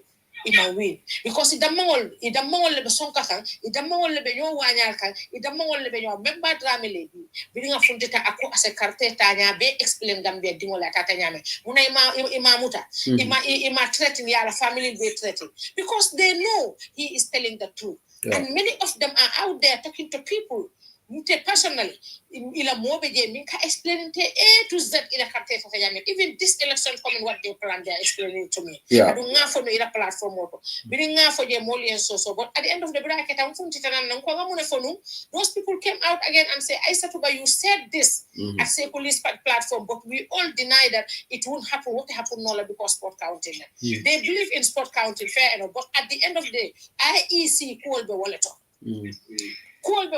and now every plan they are doing we know it you understand so UDP no more left yep oppositional je dawoda whenever you say coalition it cannot join party balela so coalition oni ko sani ntol UDP nga wuli nga tan ko join ta esamba falela o mun tole nendiroleti wo mun tole nendiroleti wo mun tole murun ko moleti woto ni momo pareka ite ko Gambia dronne atinna e wulita pour que Gambia bondimbe bata min kono animbe toro min kono den ite ba jubelele min bete nyaata e wuli eta bula wonoma bari ite ta fola min tara sanji tan sabani tabe kelo minna akilin fa yala molu be londi ite yena mi yalo ko bri election o sita yetela ko voters konte da oda 5 vote 10 vote 1 vote ite ko wo party balle be wulla ine te wali ite la dindingol be sirin platform to be nonsense so fola mi yalo ko they don't even believe in what they are saying. They are just doing that for viewers. They are just doing that for more hakilo Twitter.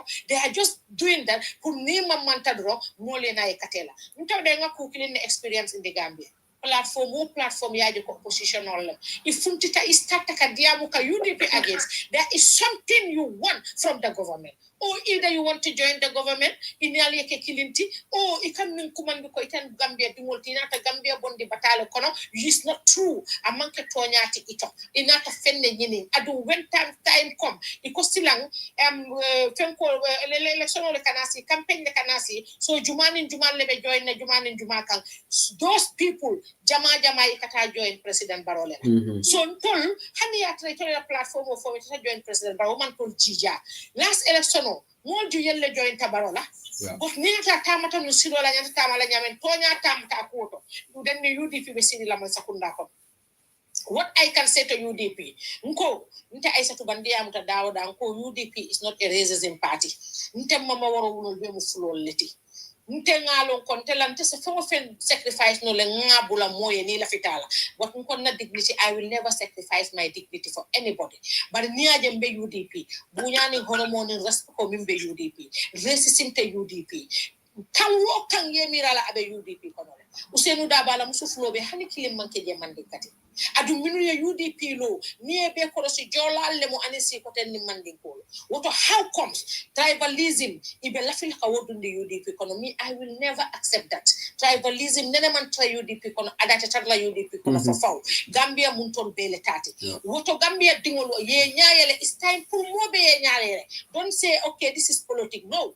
Gambia dingol bele be batari Gambia dingol bele be suffering. Inamana wolo yeta si Gambia ya fo kon kata 2 months le si Gambia o 3 months wotu mo le tekalon hada madigol min be Gambia ini bata drone be kere woton tol musol ali nga nyaayele ngaaje ko nkana hatred tambinde nkana nin fake tribalism kumol ikamilla UDP kankanan la moyila ali ngaajube mun be banko sambala nyaato adu nin tol be ko tonya we are ready pour Gambia yeta nyaato we are ready pour nga Gambia dingol bondi be nyim bata min kono the only party you people have to come and join is UDP adu UDP niaje mo jamal slata UDP la it's not in there because Tonya party lemo aduna government of water sa wasa Tonya lebe tamalaji wo Tonya tama kilingo isila tawole la bi foye useno dabo kele ya bondi barola kankono ida mangole no round sita because when he say he didn't know then ibeni borona ta round tala the only person who know there is UDP mi yalon ko useno dabo mimbe bulare mimbe government o so they will be scared to useno throw government kono because ni useno be government kono draw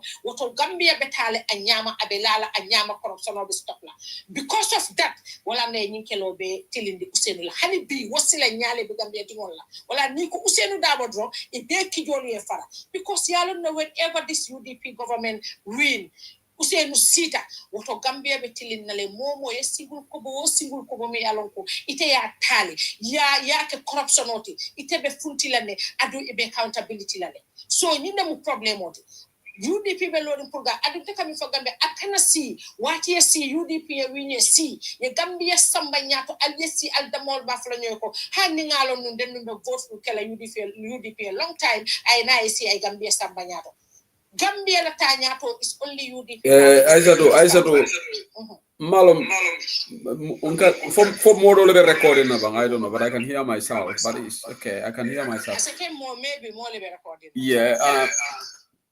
okay Aissatou dole be janga kate mo NPP leti abi la moy ka malum fo yalo ne ba ako ay comment ke ako let me read the comment Liana Wada ako Aissatou I'm listening NPP yalon okay Inya kasala. NPP ngole mari, okay. Na best friend ne. Okay. Inya kasala. Na best friend ne ko ngejele ibeje ite jubelo ke ite fe moy la janna man ke toñat. UDP is the biggest party in the Gambia in coalition or Bikela. They all have to join UDP. That's the only way for Gambia. But you so you might not see relax. Senegal ninkom ben fawol temendi la Senegal. La Senegal kata bankol timial ko you so le funtita ye tawol city. Ini woman sakunda kele takaje man sakunda kuromimbe Senegal kono ay boje suman sonko yena. Adu parti dol be jemi yalla ko wolle la fita pour que Senegal bondi ñamo kono wolle jointa Ousmane Sonko la woto momo yalla ko ib Gambia ibe politiko le la adi opposition oleti adu Gambia drong ne atinna itenata pour que Gambia bondi bata kono ka kuol be tilindi Gambia dingol be salon ko sanyim bebe na freedom o kono le bebe na kayro kono le Gambia be tama kan anyama biding abaluo biding akurango biding akarango biding ajata kendeya abeta nyama fonna baydolo mi yalla ko bi min ñanta la million wolti wolle mu tener lalti mi ko be senola wolle ñanta la bi ko de tiolti because you know jam wolle mu ko de tiolti bi ni wol sita fo wolle keta baydo loti tolla banko ka oto abata warata abala fa warata na musol minul ke te wol sita every somanda ibe ñin ini musol ni wulta 5 o'clock ini musol le kabe 4 o'clock ini musol le kabe musol lete oto bata be Gambia mutal musol le ba face ka woto musolu andi nga wuli ngan tawol siti ngan din tawol sindi nga tandila ko lafta falindirola bintol din kewol betiñata ndi musol betiñata fente foñin ku jawol min be dum kan Gambia banko kan ay dimbayal betiñam ni ko nga femmuta poroto ni ko aleya kandi mobe la ibe expecting ko e mo funtindinam ni yalon ko ataleya keje because kontena ken sa wotena la fangoy a kontena ken sa wota fango lotla bari hani wo mo nene bu ko soto ka funti ntolla ni government bi dal wota anin bite mo mun tumala iko corruption wala kete jang karle mutanga tele charge wa corruption wala tenin tenga bay no the only thing they know how to do momo e kuru yake la government kono ni mu opposition UDP funtita they complain about it just for better Gambia wolu nim fano kata awoso mo le ka o mari promote because of fengo fe yalon ko nyanta tambila Gambia ay nyanta kala Gambia nyato tati they don't want UDP to talk about it they don't want any opposition to talk about it woto opposition dingol nal ko Gambia don ne yatina al wulita ka campaign pour ka lo woto alina aliye join UDP kan benga ke kilintinga do ko ke Gambia ko nimmi batami kono that's the only option pour Gambia no le kan Abaraka Aissatou that's the same anin na funding ko ala bara Abaraka Aissatou thank you so much thank you so much saying ata ajani Bambas wala mandia modenga programa kumfa so kuda jana it's already 12 o'clock in the UK. I don't know why I'm recording. I don't just get it. I understand why. Oh, akabo ajale ya. Ajay defo be echo kan. The echo is from your side. Yeah. Akabo ajala side. Yeah. Okay. Okay. I'm being on mute, water. I think everybody else is muted apart from Aja. Aja, go ahead.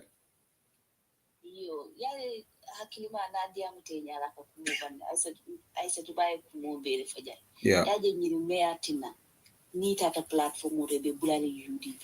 NPP man can you la problem today because yalla the UDP is the biggest party. Yeah. So it will be try pour que UDP to tinya. Pour it la leader. And it la party to si selesa. When all the time ni findina na platform to to buka kuma soto pour que NPP be ni membe ke kan Gambia. It will buko je. It will be UDP le noma and UDP na la party leader. And then if I didn't for them to and the last time me giving la platform ko me tam kan TikTok me but the way they were talking they from am papale ngo ko ñu mo ci fa ñu ko to opposition le UDP opposition ot ko to ñanta ka ñi ne tam banko ka bari laftale pour la platform o sele anito because UDP is the main party now in Gambia. Gambia be UDP. Adiata me akuyata me Gambia be UDP. In last election UDP la win yesu nyaroke. So it only menyine mute hakilo kono. The UDP attack la. Fonse la image tame thank punish after punish. Then it will see Sele Santo. fo Gambia no sitol je o time mo le mol be tel jere bi ne la leader jela bari tul malon ko itul be men keta be mol fandi kela mol be fa kela because mol ya jele tul be maka nyame ibe men keka opposition attack wo be Gambia do net ya walla jahalo wata to itul muntu esa fal kunu ko itul nata ele ni politiko kon itul ya me itul bi ala yesi mol ko maka jumale ya je pati ba kata pati ndiwo joy na jahalo wata bari yalo nyi pati ba fa ke dimile de ni ko pati ba pati ni o ke dimile aye dimi wala to nyati UDP is the biggest political party and MPP UDP le wara tete akuyata me adiyata me alale alla nyini wanya so they have to accept it so nyaji tol be nyimanya me bela ten wo be won ne be butali tol bunde alna UDP fight fonsi darajo jinde itol darajo esel bari itol malon ko itol be paneti nyata because yati nale mo jamale jutute no not only aja yalon say molbe fana me tonya longa yalo wotumo iko ntolle ke ma ninga for control casta but saying even the people melon to UDP will be about focus ko sobe is the problem here so which is good for us it la pati leader fonka diamu nyame e la party leader fonka diamu doesn't among it's not helping foka after election muso men fidita la camp wo audio men fidita je fu esa fa hani bi jumala ya moya lota ayo condemn le nak aja ayo condemn le yeah audio kinyana I listen to ayo condemn le yes ayo condemn le so barate fonka ta siya kanyi bali ani pita Gomez la interview fate men fota yan tole fa no usenu dabo munekela ni fidire ba fara UDP wotata ker pamudia ay ko be seneyan ni pamudia interview aka ko fumula ne ka foko ha ni te nata ibita exile ako jor lam tambite busutati bulu bare loi be mo tilindi la men ni loi la mo tilindo wala be dewndi because du jamale ket ni ya lonko UDP te sonna UDP te sonna wodo le mele problème ote esa fal ni ajala di mol ko si platform ko be nim be kala diata esa fal yeah ndafa na believe to wala diata famole famotat ala interview ala kumo ko mo sa for UDP ni MPP 6 and 9 yeah mo si of yeah ko esa fal nyanto fala na wanya na fala na fala because ntol sa fala MPP ni so be 6 and 9 no ndol fala so be ka behave nyame bole bole ni mo bula you will come after them no, some of our guys have already will be okay and signing. So because people are fed up. Yeah.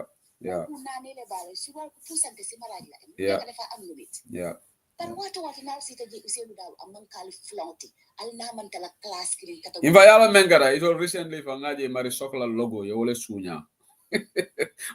Marisok came out and said, "Da mala logo lete Marisok kuno sop menzara logo it will later." But oh my God, now they've got the brains, they are very innovative. So they went and copied and pasted Marisokla audio. So when Marisok called them out on that, that's the time it had a logo falling. Alio kalam daleba malam.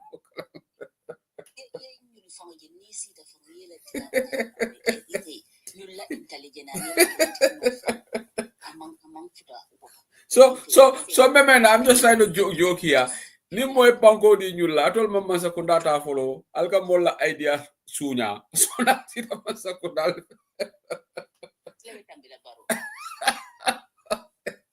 itala for ente ma for anyway but we bulaga ta bamba sia ñu lu foglu ka diam ñamen fo ni ñu le government ta ñu ka ma ñamen fo gambe no lo be kala another history net because ñu lu mam pare ite atol mo sabanan pati alkalbe sira bari fana isiata mo sabananti le ko mu da sefu kana ñu promote ani go ba hani la TikTok crew même fo be ja aussi kana gal to ñe ha doyle the last election but yalla wotumo ko mam patio so ko wotumo esa kilin nam so say anyway let's go to Bambas abaraka thank you so much aja okay nim Bambas jam nga program kum fa jam I got to go to bed now it's late yeah brother me so thank you very much nimolu ye fanko fo ye ko paos ko ito la PRO min kada os bokni or ninja for women in a diamond because a whole PR role. All of But you man know what I mean to go. Say who monkey power small of Mikey. A monkey old bubble of Mikey. Yeah, say who is a whole chairman of UDP UK chapter. UDP UK chapter. What I remember, see, and so the whole diaspora, entire diaspora movement. Yeah. You can go and find out. You can do your finding. UDP UK chapter membership. What was the entire diaspora. So you compare that with a PR of Sobea. Are you really kidding me or what? No, but yalo bambas, but I often the gelata because nde for my os bob engage bob most like bob os bob le message you kin and the TikTok I call after the amlan. So the very of I just laugh. If it is not even for politics, it can be bob for that diablo because he man call up Mikey. Yalante lokumul moye os bob ko ako fana penye ate jamu wol bil motole ay boholol bil jele ay boholol sinjela du dajana pindre jana. You know what? Ndaka information also ko os bob ko mi mo to nyate. La information also ko os bob ni mo am na information ne ñu du dega sax. Because ñu nek development committee of Farafenni os bob mo nek sen secretary. Like it's obvious ne like suñu def for any project os bob tula bi mu nek fofu nonu. So mo opportunity bobu la jël muy nax nit ñi ne moom dafa def ay development projects fele dum di Farafenni which is false. So nit ku mel ni kooku doo ko mën a toléré ak Seewu dafa passé au bopp doo leen mën a toléré sax. No, but Bambas, let's just give it to them. He has a higher profile than me. Well, it's not important. He's a yeah. No. Because so he said that Seewu he involved into discussions with them to maintain peace now also. No, yalo from you know Fengele for Os. To be fair, Os did not say that. Let me get the record straight. Os did not say that. It's Paos. You know Paos. Sometimes when he is nabenyin platform or sivala nabenyin alanyin molaka kufane. I know Paos is super negative, and anything about accusations Paos, is bitter about it. Any positive thing that comes out of UDP. Or about Bausenu, Paos mo wala bi da betaka. So man lima wax mo nekani. Legi ñun ci Seewu du len tontu sax. Because Seewu dafa involve bom rek pour naka la ñu mëna am peace rek within us. Lolu motax Seewu mu dugal ci. But now that we know that yen sa sen parti leader sa mo nekk ten ginaaw. Sen parti leader mo len nekk di encourage pour ngena attaque nit ñi. Seewu génn na ci legi. Def na sen digante ak ñun. Because yen ngeen tuuti sax pour di defante ak Seewu. Lolu motax ñu ne ko legi mo mu jël baab si da ngeen tuuti so be so small pour ñu defante ak UDP waaye legi ñun mi nga xamante ne ñun ñoo nekk xale UDP legi ñun ñoo defante ak yéen na seen entire executive génn seen including seen parti leader because moom da commencé na defante bi léegi ñun ñu defante ak moom doo leen gis benn executive member of UDP or our leadership di génn di attaque Sobea. No. They don't even reference them. Yeah. But it's gonna stop. Yeah. Because we don't have many Elsa, none of them. Elsa more dear to say Aduna be them the different dictators in the world. Definitely the Vatican dictators in the world. More simple than some money for pro bono. Charge them. Money child care book on defense. Charge child care that pay for. Why Elsa more talk Gambian to suffer in that country under Yaya Jammeh's regime. Kan la musa defend fofu nonu esa dafa musa taxawal fofu nit dede esa si bopam mo wax lolu mu ne mom musa da defend anybody in that country ko xamantene dañ ko accuse legi yow so fekkee ne yow mënu la defal lolu sa waa réew sa doomi réew yi ngeen sona yow nga ne ka top lawyer ko ni nga di oye sa bopa esa si bopam mo wax ni mom top lawyer la and that is how arrogant man lolu mo tam eta affaire dal man mënu ma sé droit because the thing is man arrogance bu ma gis ci esa mo tam man mënu ma end of eta because man dama bëgg nit ko xamantene dafa down to earth no mo taw His Excellency Lawson Dabo man I love the man because he's so humble dem so digule interview bi sa la wax bala muy dal cadre bi mu ne pa ñu tradi pa Modou ne man ca ñi ma nekk di déglu ñoo xamante ne déglu ne suma wax bu fulis bi ñoo xamante ne ñoo xool suma kanam bu ñaaw bi loolu yëpp pour wàccee boppam woon ne man du ma dara yéen yaay ka dara du man yéen la loolu yëpp pour woon nit ñi ne man du ma dara yéen la waaye Essa non moom gisul moom he's so composed he's so arrogant foog ne moom moo xam ne Essa moo taxaw ci no yellow Bambas, I want to, in fact, there are certain qualities that if I see in somebody, you talk about yourself. And this is, Adam Barrow has traits of this. You remember Barrow, he's a lion killer. Barrow, Atele coalition sponsor, right? Atele Korobondi. There's one thing like Alaju Dabo doesn't talk about himself. Even Abediam can victim he talks about, he names the victims, Akole Familiar Fata, the fallen heroes. Like you said yesterday, he was very humble. And I saw this APRC supporter who came here and gave him A+ in his interview, that his interview yesterday was top draw. So they're here. One of the critics is here. One of our critics is watching, great thinker. He said, in fact, he said politically, I'm not mature. He was accusing me that I don't have political maturity. No, I just laugh. You know what I'm saying is, if you are good luck to him. He's very mature, and he's I'm gonna reference Lerek. He's very mature. Some of us are learning. We are not mature. So great thinker. Maybe I can learn from you in the future. But the thing is, Bambas, to be honest, none of us want this sort of scenario to happen. Like we've called for understanding within our ranks. I want people to understand we have been forced to do this. It is not our preference. I personally have prevailed on the UDP supporters not to say anything negative about Essa Fall. And I'm record. I'm not saying that I'm saying here. I went down low in our meetings.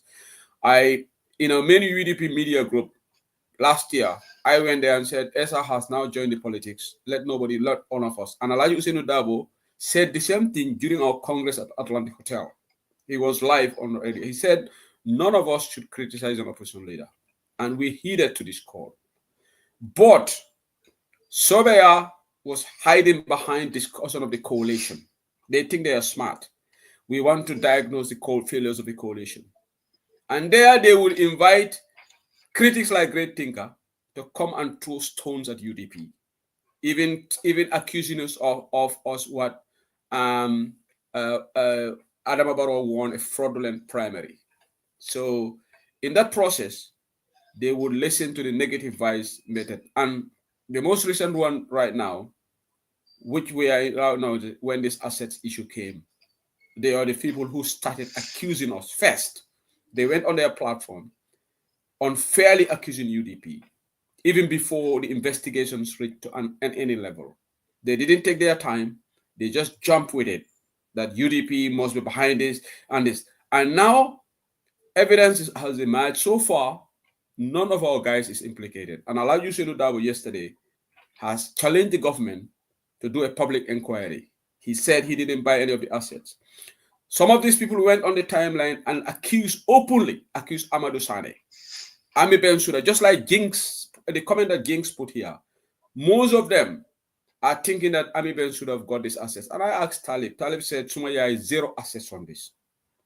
But this is what we go through, and now this is why we are also debunking. And recently, Essa made an interview where he referenced United Democratic Party, and that interview shocked a lot of people. I never thought we are your colleagues in the opposition ranks. There is a way to talk when you are talking about your compatriots. We can disagree on ideas, and normally he's full of praise to Honorable Halifa Sallah. He said Halifa has got the formula on the coalition. But all when he throws shades at UDP, and it's so unfortunate. So this is why we are responding here. We are also making a critical analysis of his take. I know when Bambas was talking, because I'm seeing those, their guys, some of their guys enter the platform. I can see their names. Probably they're here. They are telling one another, oh, Bambas is talking about Essa or whatever. But Essa had made an interview publicly, so we have a right to respond to him publicly because he referenced to UDP and even said that there are some people, Balanyo knew them State House, more support Barossa, more again. Who was he referring to? Certainly, he wasn't referring to GDC.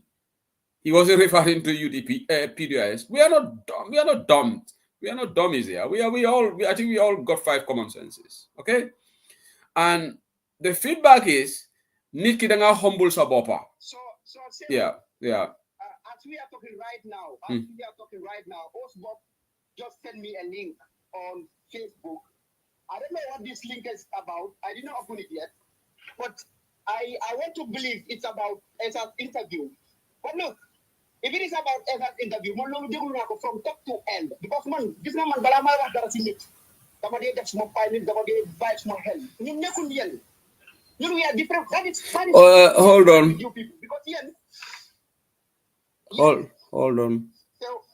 Hold on. I think they have.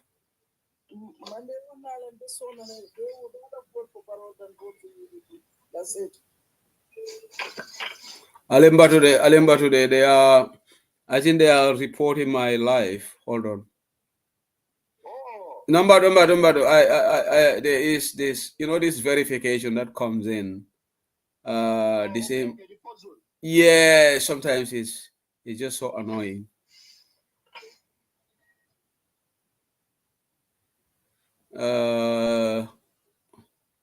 I'm just trying to. Okay, I've got it now. So go ahead. Yeah. So I'm gonna key a linko. Abe yala mengera abe la moy kanne so biri ya tofo. No, maybe yeah, for Jamenko that project that he is saying, so maybe he's responding to. Okay, maybe the project, because somebody told me the monetary secretary of that development community in Frapede. Yeah. So why Osborne claimed that mobile Fokuno Jaka, mobile Fokuno I bowl, that's for I bowl. So man never dega fish more source. Koku mine mane. That could not Osborne mobile wala more that development. They didn't supeke na degala. Koku moko wa supeke na pen la koku moko wa. Why man lingma wa momla netali fini. And I have to put it out there. Like Osborne, yo, so buke nyo gere sa boba, when you clear sa boba, you are free to do so. You're free to do so. Why allegation la boha man tele si bidila nyo munyo other simans. Let's move on. Yalombo, to be honest, therefore personally I'm not bothered with that because Womala private engagement net, whatever he does, I'm not interested. Bambas, what I am saying, like my good friend, great thinker, he said he has recorded all the things I have said. He has kept recordings. And I said to this guy, I think this guy doesn't have, those guy is, no, yalo, left Mbatu. This is the last time I'm going to reference him. Mbatu, this is the last time I'm going to reference him. Mbatu, he is idle because Sehu Sedilis programs are not only on TikTok. TikTok, after the show, you cannot get the video until somebody goes and cut. But my programs are broadcast live on Facebook and YouTube, where whatever I say stays there, my brother.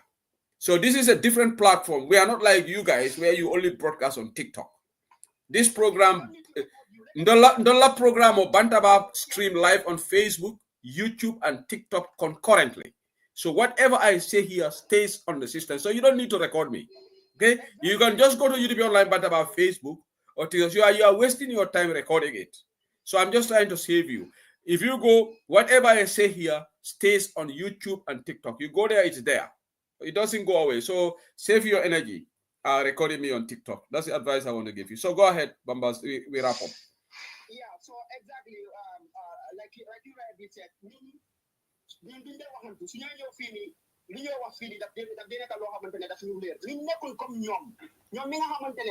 even before the list of people that bought James properties came out, already get them into conclusion.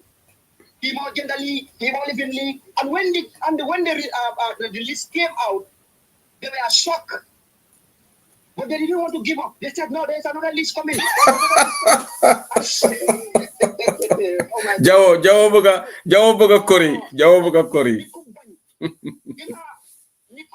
Iko Bambas. Iko there is second list is there. So you know why? I will depart with some of my congress.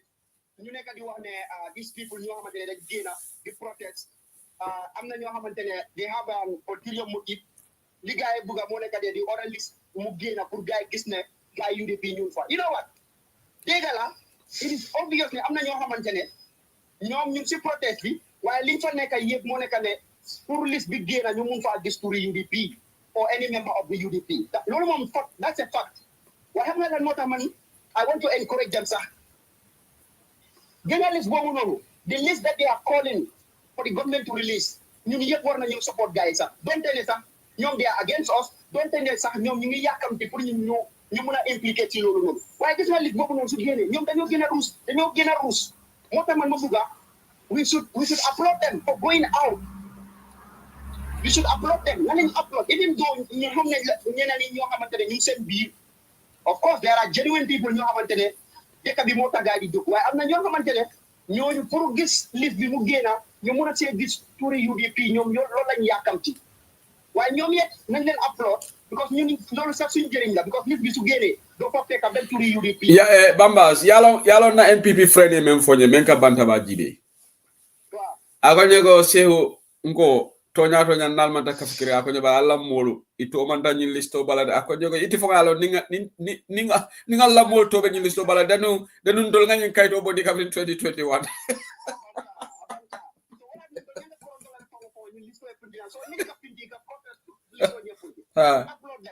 support them if we can. If we cannot support them, let's just leave them. But let us not say, I want to get I need nine by guys, and then let's be so get it. That is even in our favor. Yeah. Because ordinary union, those people are so clean. They are so clean and responsible. In 2017, every UDP minister, any form of corruption, because you need some commission of inquiry. Pour jamais, nous tamit na lañ xamné ben appel suñu génné government benen commission dina ñëw dé demb wona lo ci interview mu né dafa tek Lamine Damboune Diba oncle Lamine Damboune Diba oncle honorable Sané ñu tek ñu ñëpp won leen né na lañ oytu. So he has given that warning from onset pour ken lo xam bi bu film ci government bobu and they all abide by advice, and that is why today we are so proud of them. Thank you so very much, Sir. Okay, Allah baraka Nancy baraka nale defana mbejane saying mina program kumfala. So thank you for being here, Nancy Saho. Are you back into politics, Nancy? No, you have to make it. Yama hani Ibrahim. Unko bari Ibrahim sila jela ka be kelo kela. Go say the gaje kasala page. Unko ninte ko wato fa. Ninte ko camera muta ken mo nga fa come from.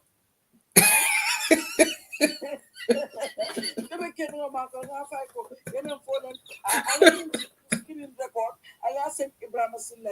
Ninte be ge mo ba ko ken mo ko itolum tapalo tolum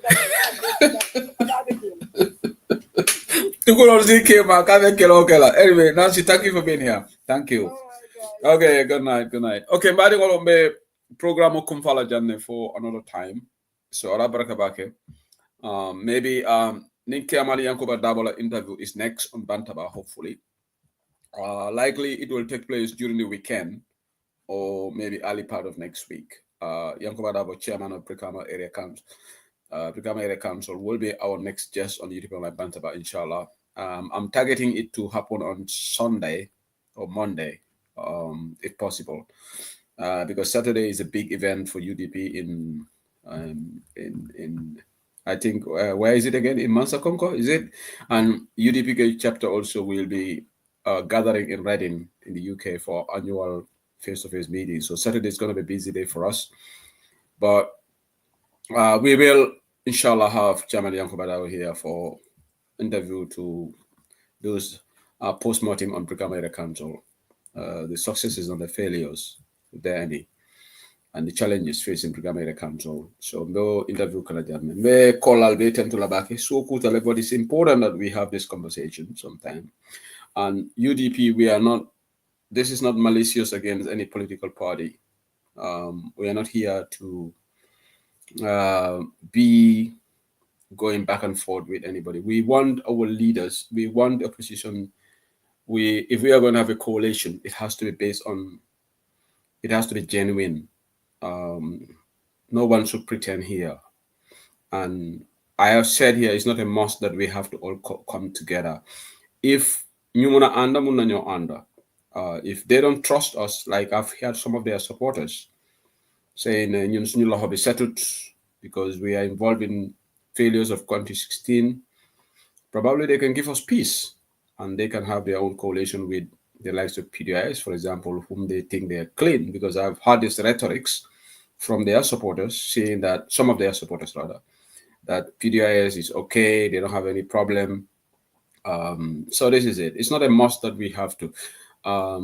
Morgan Hulu being in ROB, wahante yu nyawi or something, because new diaspora, we don't even know. Most of us haven't met. We always speak online. Kuneka yangi leka sa nyankatang chura jera sa nek. Fi kenne ko fi de feki bilan bi fi ñun yeb dañoo xéré gontu di dem liggéey. Affaire politique tax ñu xulo. Ku nekk nga support sa parti bi rek jamana. Waaye dëgga ñun musu ñoo commencé fii di discuss seen affaire. Bon ñoom seen supporters yi ñoo commencé. So be aga si stage boo xam ne dëgg ngeen waxi Fat Jan fii Fat Jan di UDP. Wax na dëgg independent maynam la jóg. Sis Brown keroog Nene Freda Gomez wax na dëgg fii ñoom yëpp nekkuñu UDP. Waaye ñene Freda Gomez sax bu mu waxee gars yi dem attaque ko seen plateforme bi. Understand nga ku wax dëgg rek dañ la attaque. Te ñoom xam nañ ne ñoom ñooy tooñkat yi ñoom seen diggante ak yàlla. Ñoom ñooy tooñkat nañ la waxante dëgg. Su ñoo tii alxuraan waat teg seen loxo ñoo ñoo commencé di tapas UDP. Xam nañ loolu. Ñëpp ñu ngi ko seetaane si TikTok bi ñu bari ñoo ko dee wax ñii suñu xamee seen programme ñu si Alaaji Ousseynou Dabo. Alaaji Ousseynou Dabo lan la defoo gaay dara. Paa bi du leen dee tudda sax. Paa bi dafa def interview même jeex du leen tudda. Démba def na interview boo xam ne 3K people ñoo ko seetaan. Waaye tuddut leen moom mu ngi toppatoo soxlaam di wax waxam. Then UDP executive member mu sota reference ñii sax seen wax sax ñun suñu wax yëpp NPP la. Waaye su fekkee ne ñoom they are trying to look for popularity by tapasing party bu mag, good luck to them. Maybe they think that's the way they can climb up the ladder. Because they think that, okay, the way people can notice us is when we speak about UDP and NPP. So that's it. They don't talk about GDC. They don't talk about any other political party. But they talk about it. Alhamdulillah. So, Fonanas Jama, Nancy Sao, Nibe Diamla, we'll talk. Allah back. Thank you so much. Yeah, Fatsa will continue back. Good night from here. So lempare nak ngeen dem ci sen programme ngeen attaque ma. Because man maa ngi ñëw tedda nelaw nga di ku nelaw say wax affaire am kooku dina nelaw bi xandoor du yëg ne sax yaa ngi wax affaire am. So leen dem rek ngeen dem rek ngeen oma all sort of names and you see if that is going to move Sekou Sedili. Man dama dëgër boppa nag I can be dëgër boppa in another way. You can go and castigate me suba be ngoon. It's not going to move me on what I would say. All right? Because I'm not a man lolu dia hasuma nelaw. Atena sino tinyala. Yeah, right. Okay, good night. Allah barakabake. Thank you.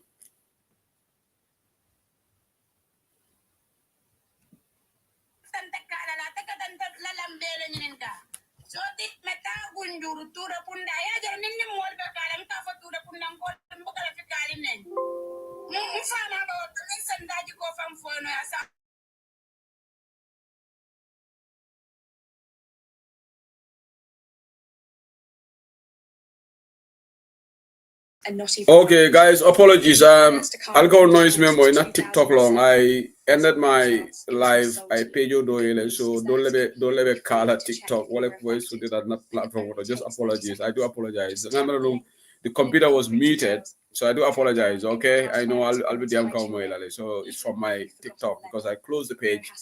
So that live automatically came up and it just reflects. I do apologize to you guys for that. Can you noise maybe come and do my TikTok noise?